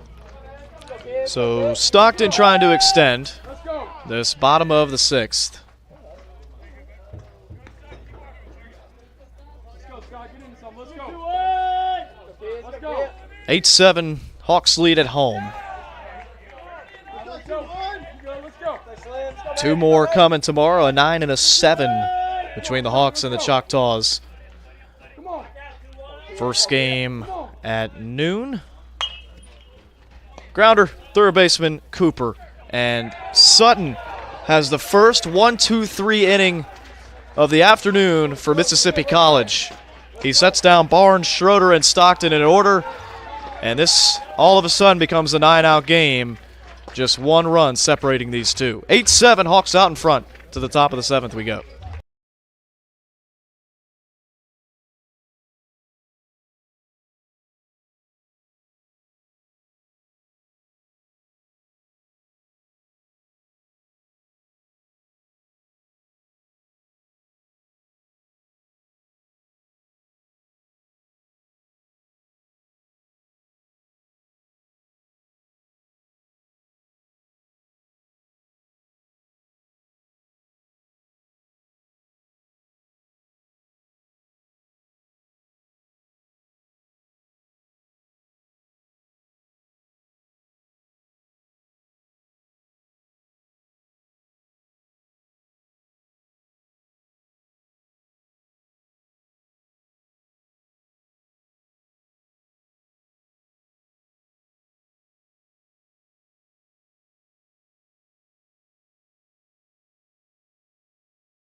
So the afternoon is over for Cole McDaniel. He will yield to Blaine Fritcher out of Lexington, Texas. And Fritcher is making his 11th appearance. 2 wins, 3 losses to his name on the season. And an ERA just north of 4. 1-0 the count to Wesley Sides. And a good-looking breaking ball freezes Sides. 1-1. 8-7, Hawks lead. 3 unanswered for the Choctaws last inning. 2-1 the count. Final line for Cole McDaniel. 5 innings. Comes just an out shy of his season high of 5 1/3 innings. 2-1. Fouled back. 66 pitches for him out of the pen, 6 hits, 4 runs, all 4 earned, and if he could have that last inning back, I'm sure he would like a do-over.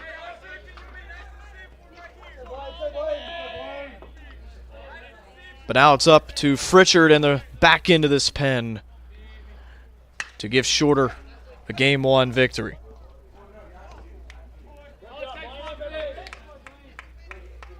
Two-two count. Now to Sides. Sides K'd up in the first, doubled in the third, and then walked in the fifth. So a 1-for-2 day for the first baseman Sides. 2-2. Grounder. Fair up the left field line. Gets down into the corner. Jones will pick it up, but Sides already in, standing up at second base. And it's his second 2-bagger of the afternoon.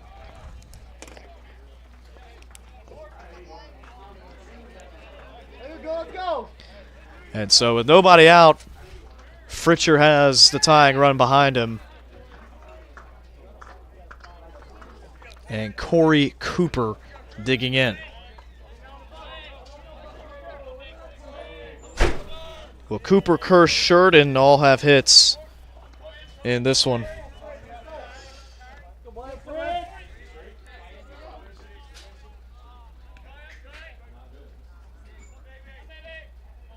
Pitch home. Cooper was sitting dead red. Got the pitch he wanted, just a hair out in front.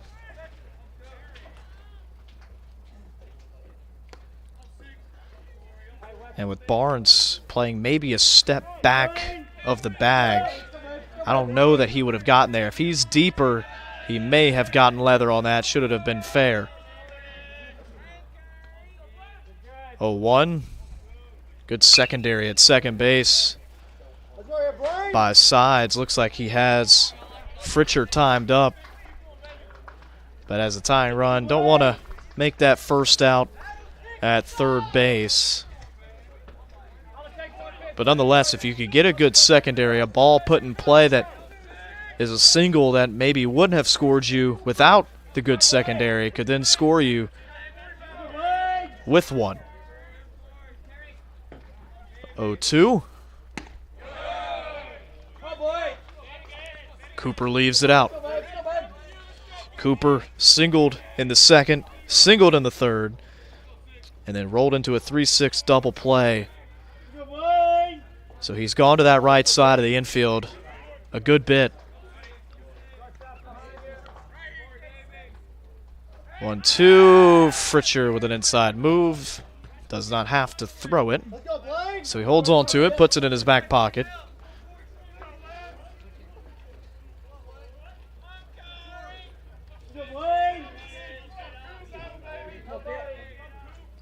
One, two. Under it. Would be a big first out if this park holds it, which it will not.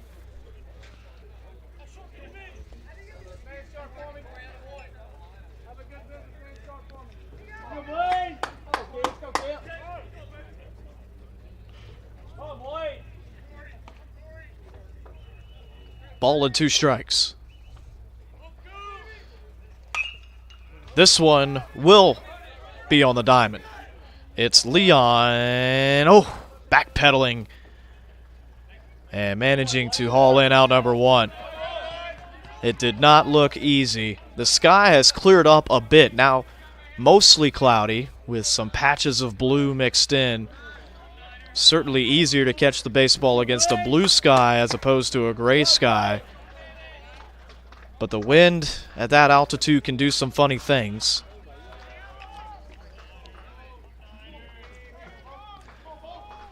But it is out number 1, and Sides remains at second base. Fritchard, base hit to right. Pager coming on. They're going to hold up Sides as Pager will one-hop it in to the cutoff man, Barnes, just to the right of the mound.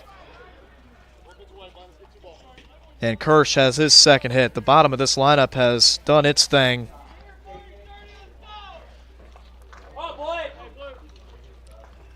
So Kirsch with 2 hits, Cooper with 2 hits, Sides with a couple of doubles.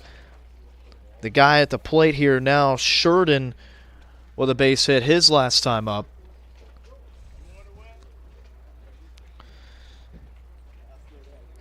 And with Coach Timmons on his way out to the hill, it might be all we see Fritcher in this one. No signal yet.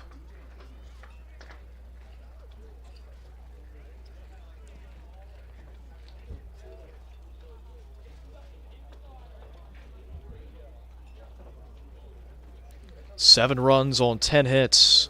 The visitors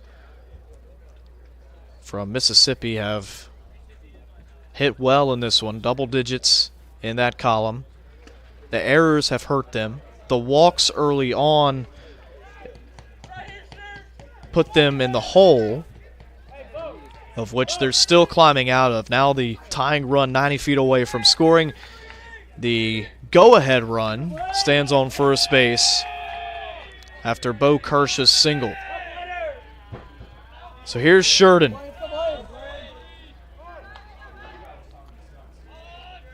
One away and an 8-7 Hawk lead.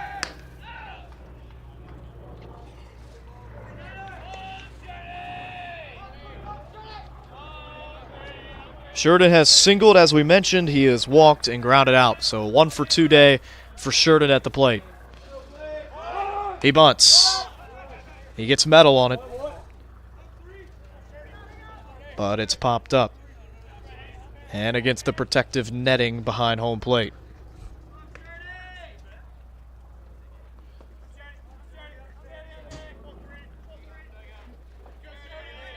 Timmons moving his chess players around a little bit. All the infield and outfield. He brings Stockton in. He is on that lush green carpet. On the infield. 0-1. Called strike, even though Brody maybe came out of the crouch a little early.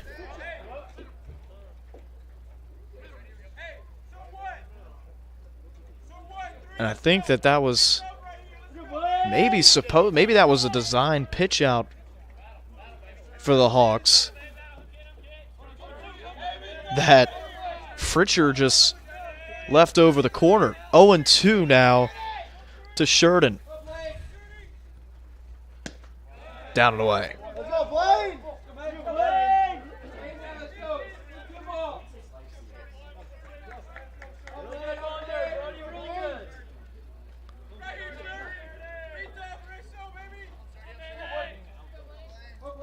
1-2.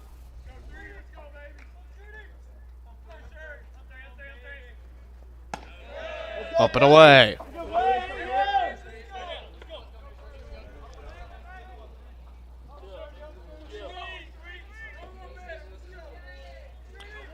Well, if you're shorter, you would love to only have to face the top of this order one more time. LaRocca, Drake, Vance, and Reese, they have done the heavy lifting today with the extra base hits and the bombs. Fouled back, ricochets off. Brody, good to see him give the thumbs up. The home plate umpire is going to give him all the time he needs. And he'll let Fritcher have his pick of pearls.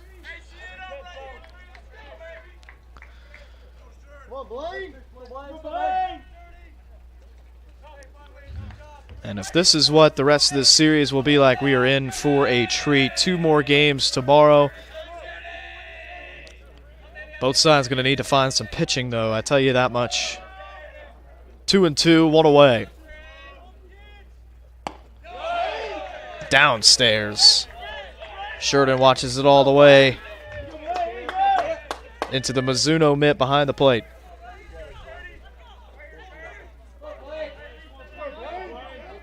Full count. 1 away. Sides on third. Kirsch at first. Runner takes off. It's ball 4. They'll throw behind Sides. But it won't make a difference. Base is now loaded.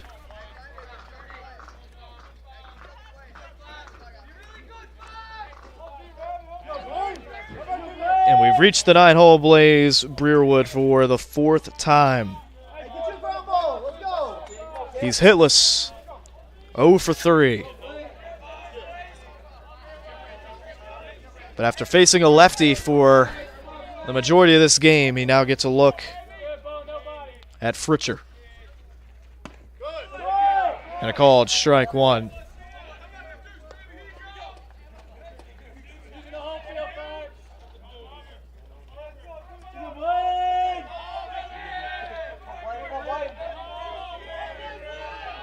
Nothing in 1. Big swing. What would have been ball 1 dove back down towards the back ankle of Breerwood.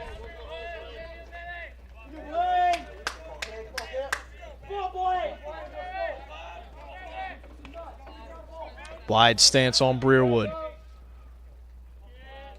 0-2. Fritcher can't quite get the call of the fastball away.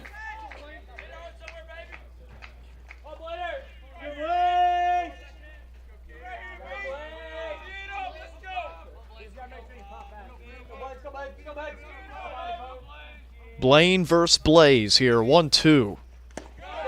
What a pickup by Brody.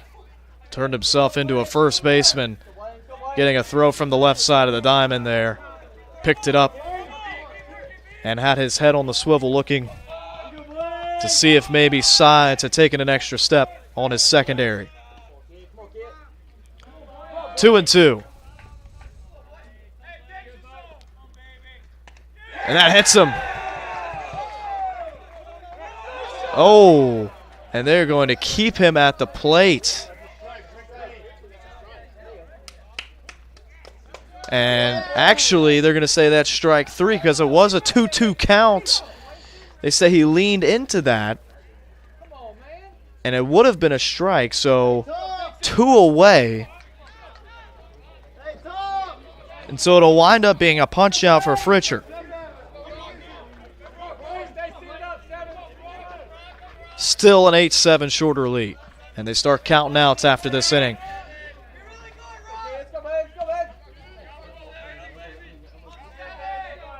Back to the top for LaRocca. And LaRocca takes off the plate. He homered his last time. To deep right center field. Drove in himself, as well as Logan Sheridan.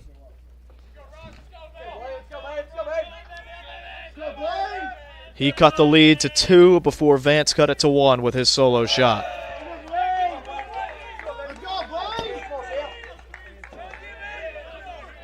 He's in a good count, 2-0.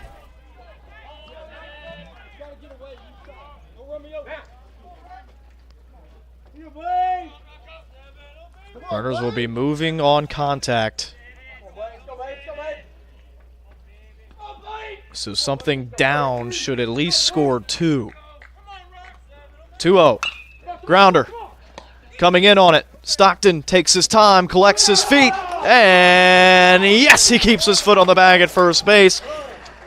And Fritcher and the Hawks strand 3 and put up a big 0 here in the top of the 7th. We'll stretch it out. It's 8-7 Hawks with 3 at-bats to go.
Well, Michael Sutton has been their guy out of the pen, but it's double barrel action for the Choctaws after the 7th inning stretch. 8-7, bottom 7. Hawks now 6 outs away defensively from taking a Game 1 win over Mississippi College here at home on weekend number 6 of Gulf South play. 1-1, Sutton misses upstairs to Leon. Leon has sent a ground ball to everywhere on the diamond except for first base. 6-3 in the second, 4-3 in the third, 5-3 in the fourth. That's been Leon's day. 3-1. Leon takes ball 4, 5-pitch walk to open up things.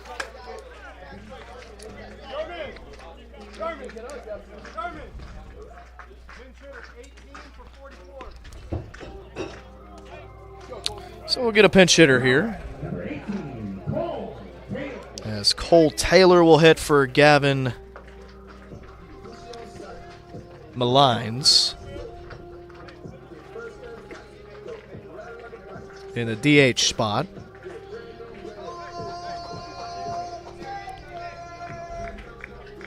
Taylor, the utility man out of Beaufort. A baseball perennial powerhouse, Beaufort High School. And a beauty of a bunt off the bench. How hard is that to do? Cannot underestimate that. So a sack for Taylor.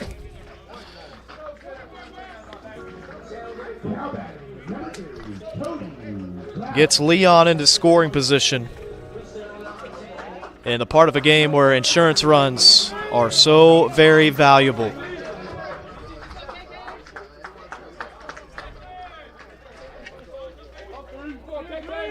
Still an 8-7 lead.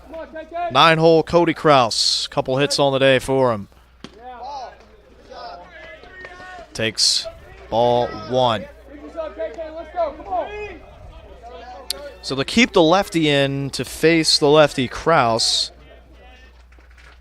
After this, it goes right, left, right, Pager, Jones, Brody.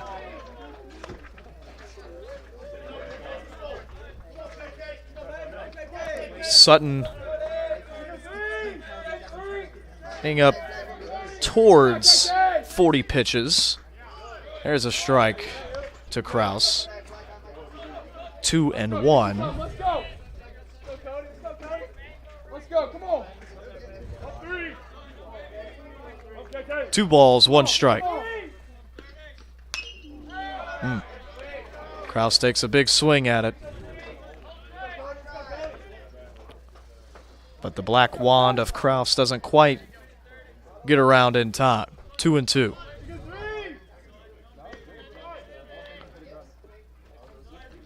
Come on, KK. Skips home, and a good dirt ball read Come on, KK, battle. by Leon. Even better block by Kirsch behind the dish. That brick wall, that cinder block wall behind the plate.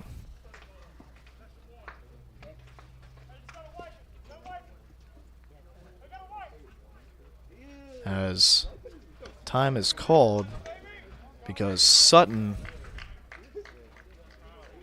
gets a warning for tampering with the baseball there. He has to throw it in. Come on, KK, let's go. Let's go, KK. Come on. Battle, let's go. Come on. Come on. Full count. Ball 4 to Kraus.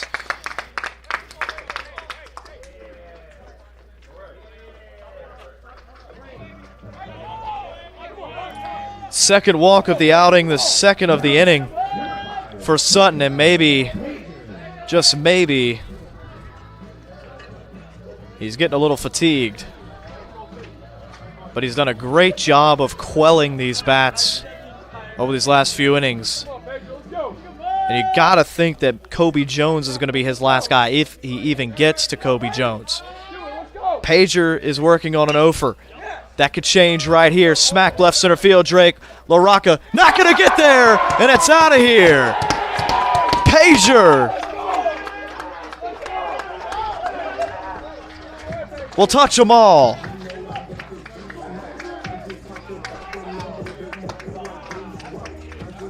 Third long ball of the game for the Hawks. Comes in 3-run fashion.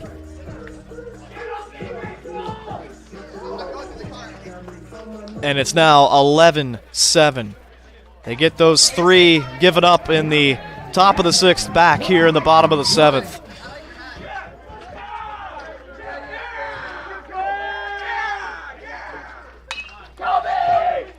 Kobe will find the gap.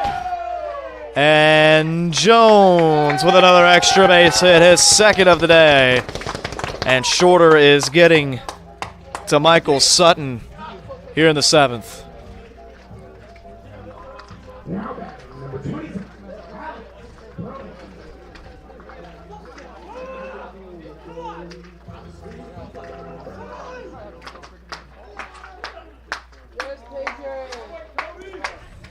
And time called, as it looks like they will go to the pen for the 3rd time in this one.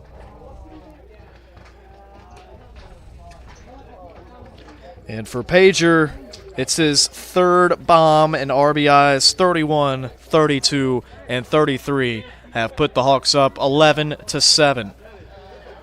New arm in the ballgame as Sutton heads back to the dugout. It will be another lefty in Lane Little coming in. We'll give him time to warm up. 11-7 Hawks here on Flow Sports.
So Jacob Pager sneaks one out of here, a 3-run blast, his 3rd of the year. And then Kobe Jones deposits one in the right center field gap. And that leads to a swap at the mound.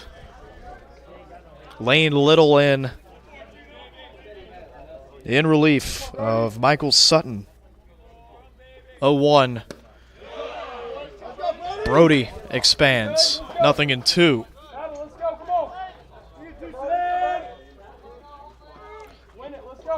Little making his 7th appearance, an ERA north of 8. Redshirt sophomore out of West Monroe. 0-2. He checked his swing. He held up, though. No appeal needed.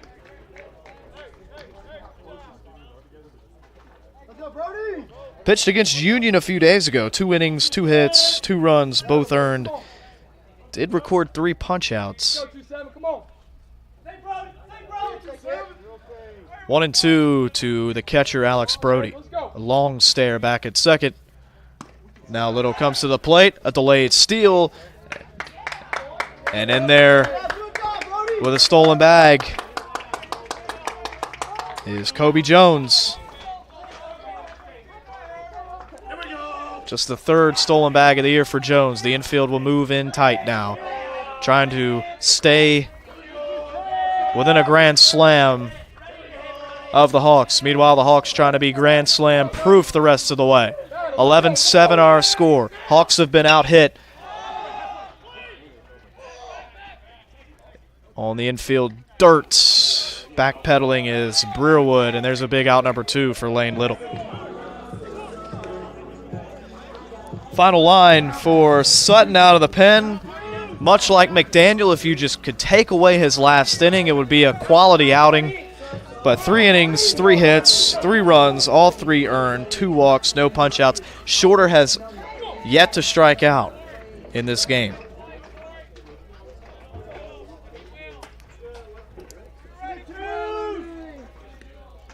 And here's Justin Barnes. 2 away. Grounder. Easy hop to Sheridan. And Sheridan will get him by a half step. Inning over. 3 runs, though, all coming in on Jacob Pager's 3rd long ball of the season that sneaks out over the left center field wall. 11-7. Hawks out in front. Becomes a 6-out ball game. Hawks start counting outs when we come back.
Drake Vance Reese, 2-3-4 to face Blaine Fritcher in the 8th.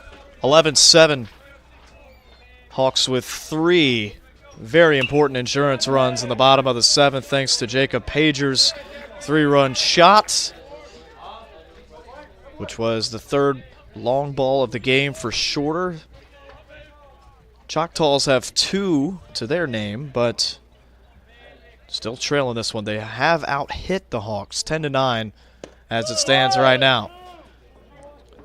There's a strike into Cole Drake, who is 0 for 4. And he is the only Choctaw to not reach base in this one.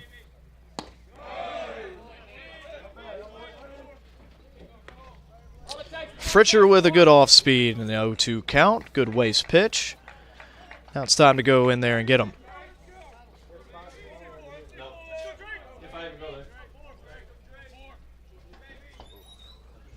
One, two. Upstairs.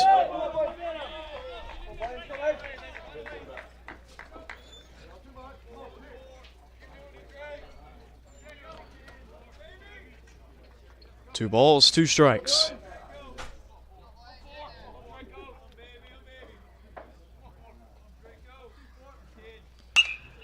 Drake sends this one out to right, and the ballpark will not hold it.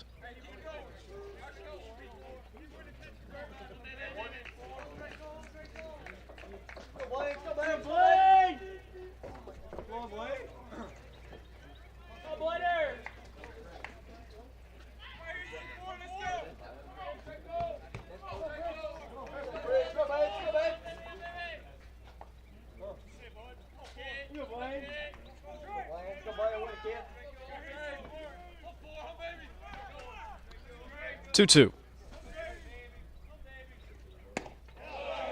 Down and in.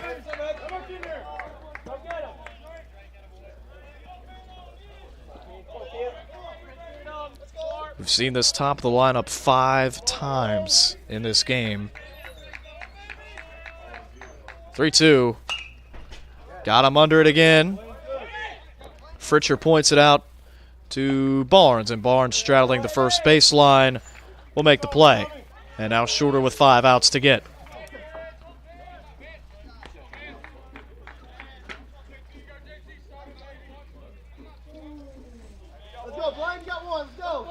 And now, the toughest part of this order, if you can get through it this one last time, you like your chances here in Game 1.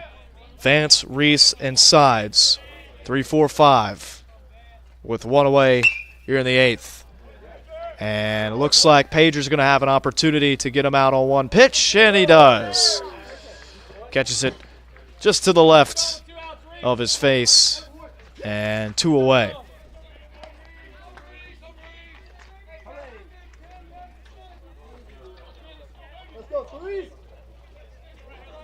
Caleb Reese, the designated hitter.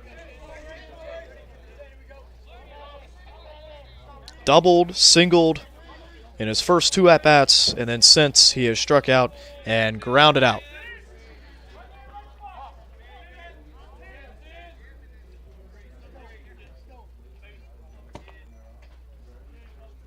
Pitch home. Boy, Reese had to almost jump rope over that pitch.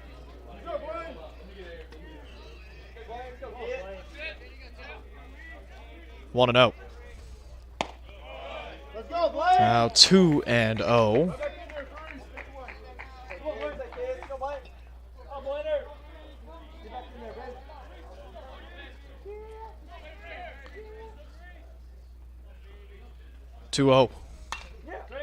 Up under it, fouled it away. What a job both Fritcher and McDaniel will have done if Shorter can get through this game, having used only 4 arms. When you use 3 arms through 2 innings. Pretty incredible. Temperature starting to drop just a tad and into probably the upper 50s, mid to upper 50s now. We were right at 65 degrees at first pitch. 3-1. Off the end. Schroeder's got to come to it. He fields, throws on the run in time. Fritcher with a scoreless inning. Boy, having a 4-run lead really does wonders for the confidence of an arm. 11-7, bottom 8, Shorter 3 defensive outs away from taking Game 1.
Well, Schroeder, Stockton, Leon tasked with lengthening this advantage a little bit. 11-7 our score. You can never have too many insurance runs, especially in conference play. Takes strike one against Lane Little. And if you would have told me at the beginning of this game, maybe after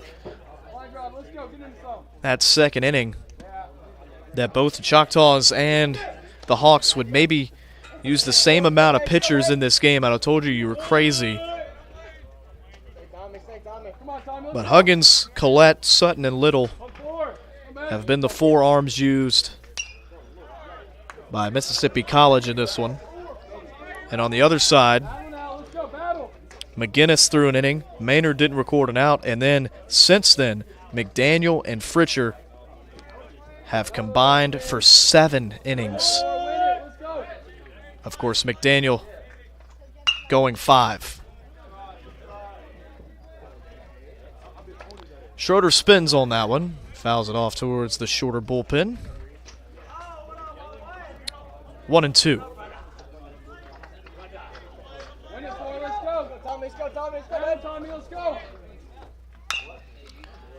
Grounder.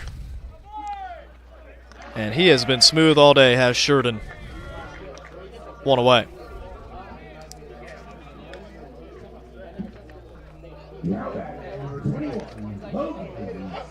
Well, Stockton put a ball off the wall earlier in this game.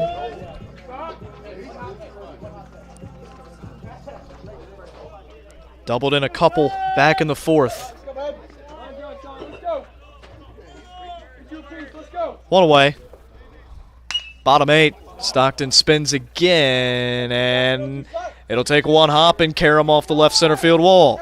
Picked up by Drake, and it's the second double of the game for Stockton.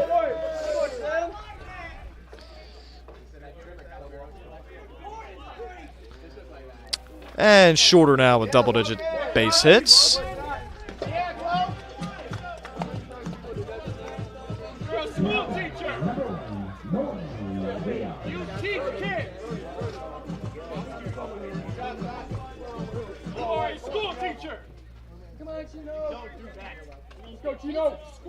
And here is Leon. And after going 0 for 3, he walked his last time.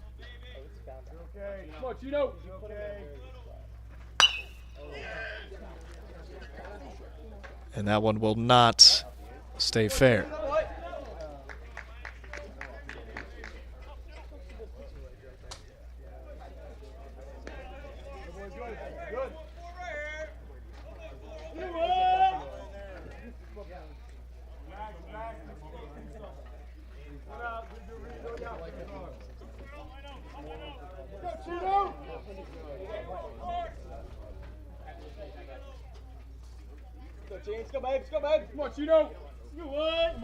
Oh, 1. Good looking fastball from Taylor. A little bit of zip on it. 0-2. Win it, let's go, win it.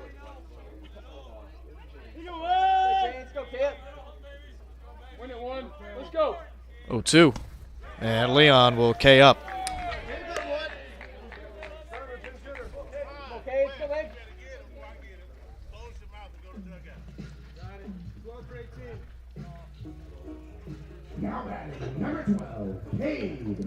So we saw Cole Taylor hit in place of Gavin Malines in the 7th, and Taylor laid down that beautiful sacrifice bunt. Ended up not mattering because Pager put one over the wall a few minutes later.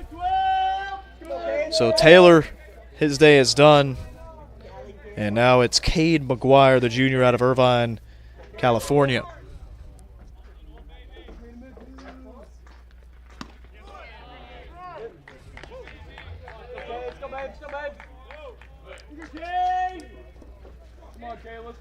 Nothing at 1, 2 away, and Stockton, who had that one-out double, still at second base.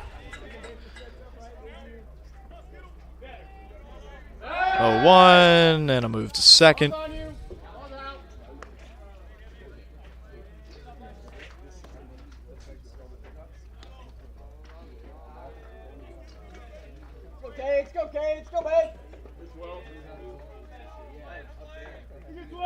Lefty on righty. Little working off that third base side of the rubber. Now a more serious check to second base. Stockton gets the front of that baby blue jersey dirty.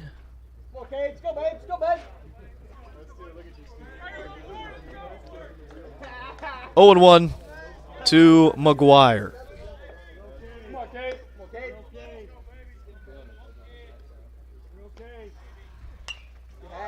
Foul back, nothing in 2.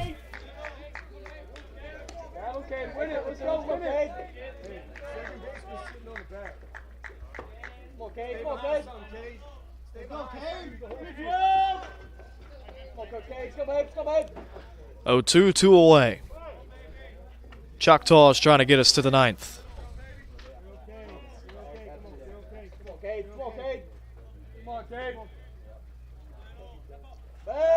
And they may have him picked off.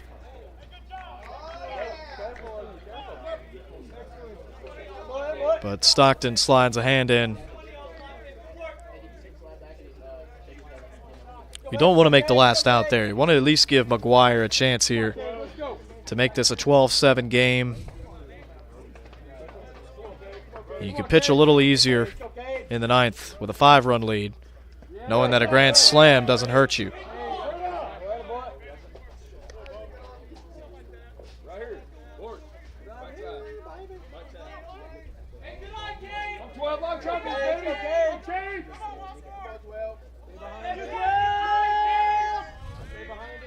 One and 2. Okay, let's go.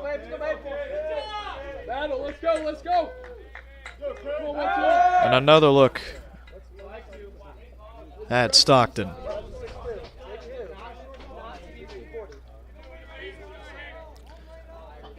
Well, Little, for one, wants to keep him close so a base hit doesn't score him.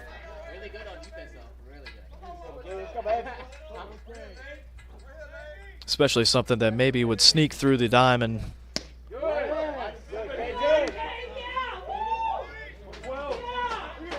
2-2 now to McGuire. Come on,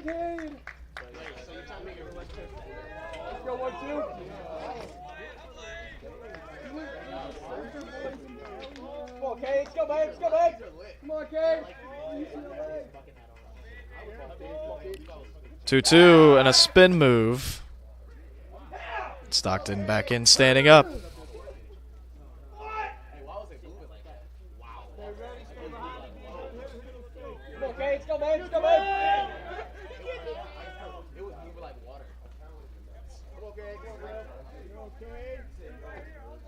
Come on.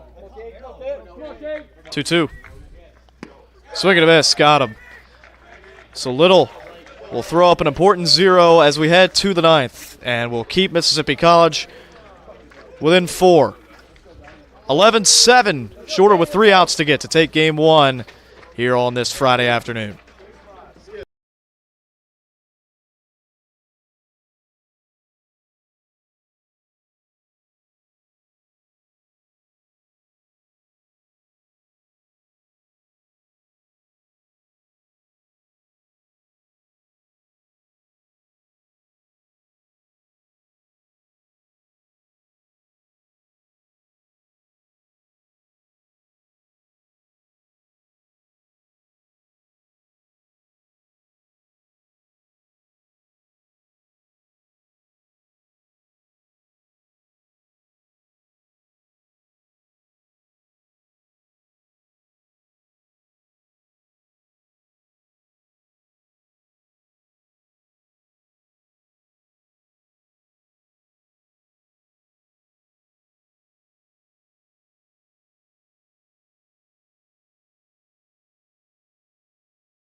The top of the ninth gets started with a called strike to Wesley Sides. Sides, Cooper Kirsch due up to face Blaine Fritcher.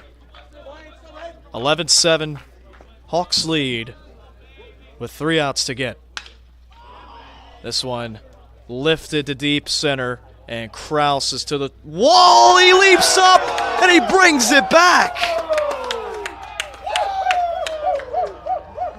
Takes a home run away from Sides.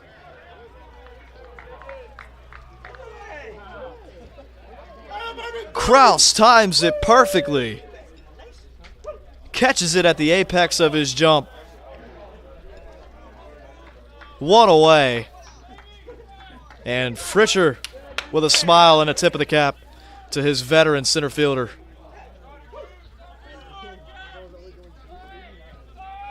Now, Corey Cooper. Quiet on set. And a first pitch strike.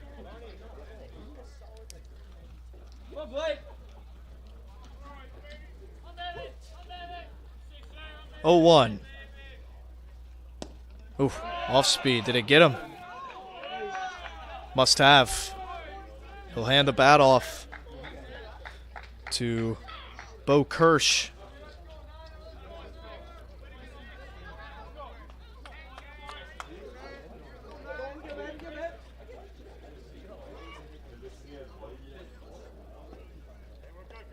Get 2 ball. Here we go.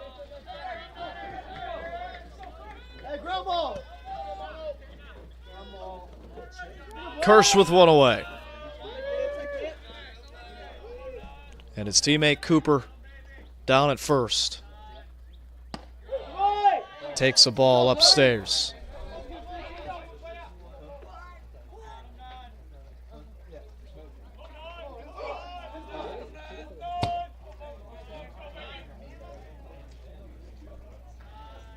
One 0. Fouled back. 1-1. Still just 1 pitch away from taking game 1. Get something on the ground on the infield dirt and let your infield do the rest. They have been solid today. The only error coming on Landon Maynard. They have been rock solid elsewhere. 1-1. Downstairs.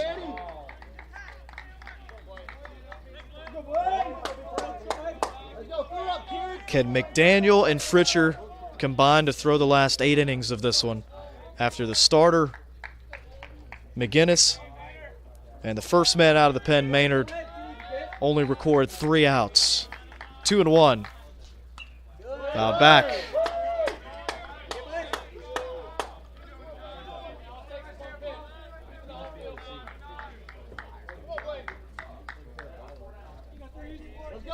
The win would be McDaniel's.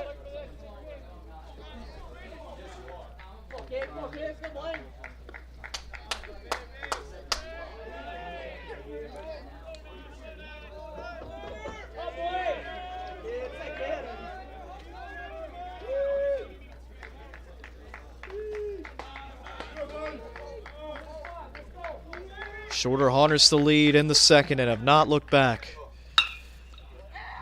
Rip towards left center field. Will it get down? Yes, it will. Trying to keep a runner off third base, though, is Kraus, and he does a great job of getting that back in. Jones dove in front of him, and he played a good backup. Hey, you have 2, let's go. You got 1, let's go. And because it was 50-50 of whether or not that ball was going to be caught or not, Cooper has to hold up at second. So first and second with 1 away.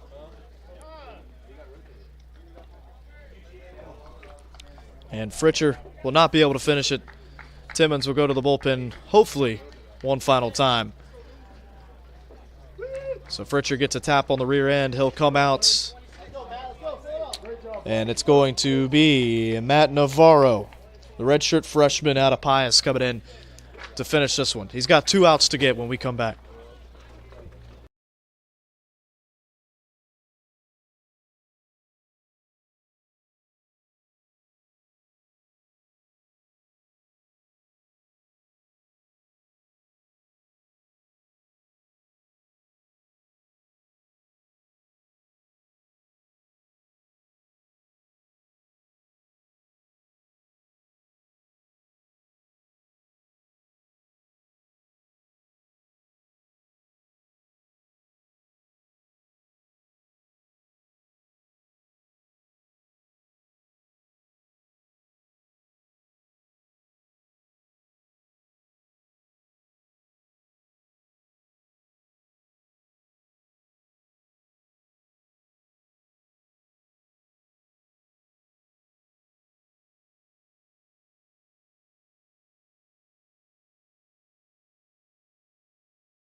So the redshirt freshman who hasn't pitched in 2 weeks, Matt Navarro, the left-hander out of St. Pius Catholic,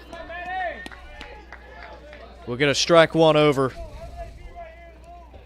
And this is a new Choctaw in the lineup. Luis Alcantara, infielder out of the DR, will ground this one. May only have chance at one. And Schroeder goes across and will get Alcantara.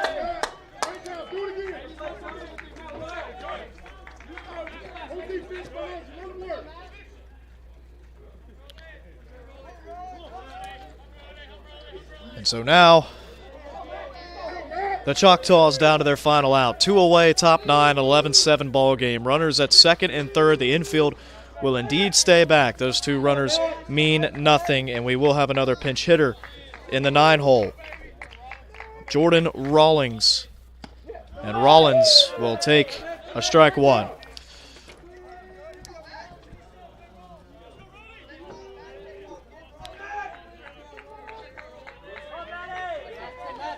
Let's go, Matt. 0-1. Navarro just misses arm side. Rollins, a 6'2" outfielder out of Miami. Transfer from Western Nebraska. Boy, he has seen a lot of the country.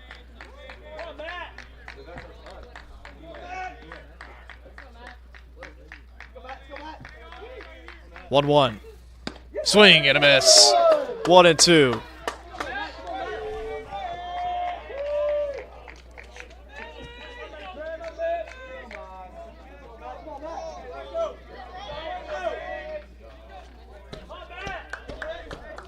Ball and 2 strikes. Let's go, 2-6. 2 away. Navarro glances back at second and misses downstairs to Rollins.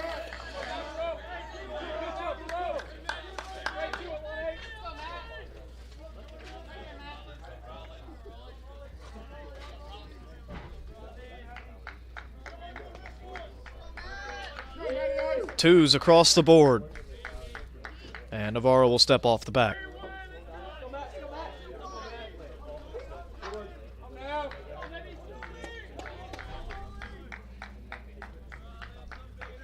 Two and two. And Brody keeps it in front. Full count. A walk would bring the tying run to the plate, and we'd be back at the top of the order for Bryce LaRocca. Full count. Navarro will walk him. Come on, Matt.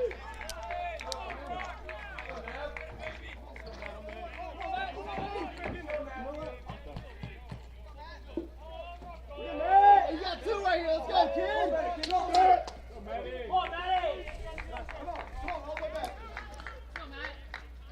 Bases loaded, and LaRocca represents the tying run, down 11-7.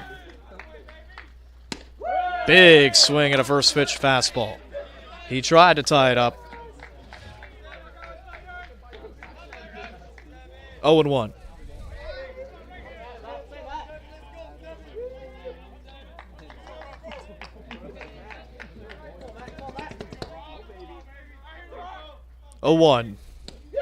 Good fastball, 0-2 at the knees. And once again, the Choctaws down to their final strike. Cooper on third, Kirsch at second, and Rollins at first. The 0-2 misses off.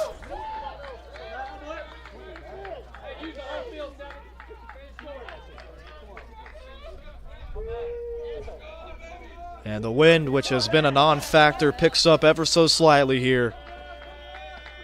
Ahead of this imminent 1-2 pitch. Takes it. And LaRocca, no stranger to long at-bats.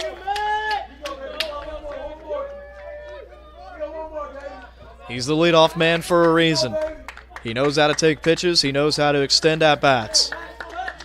2-2. 2 away. Got him up under it. Brody, will he have a play? No, he will not.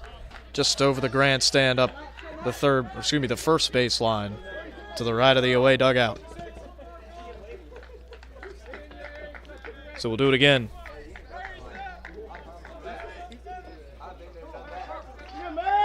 A combined 18 runs in this game, 10 of which came in the first 3 innings. Grounder. Stockton comes in. He will beat the runner to the third base bag. And Shorter will take game 1, 11-7.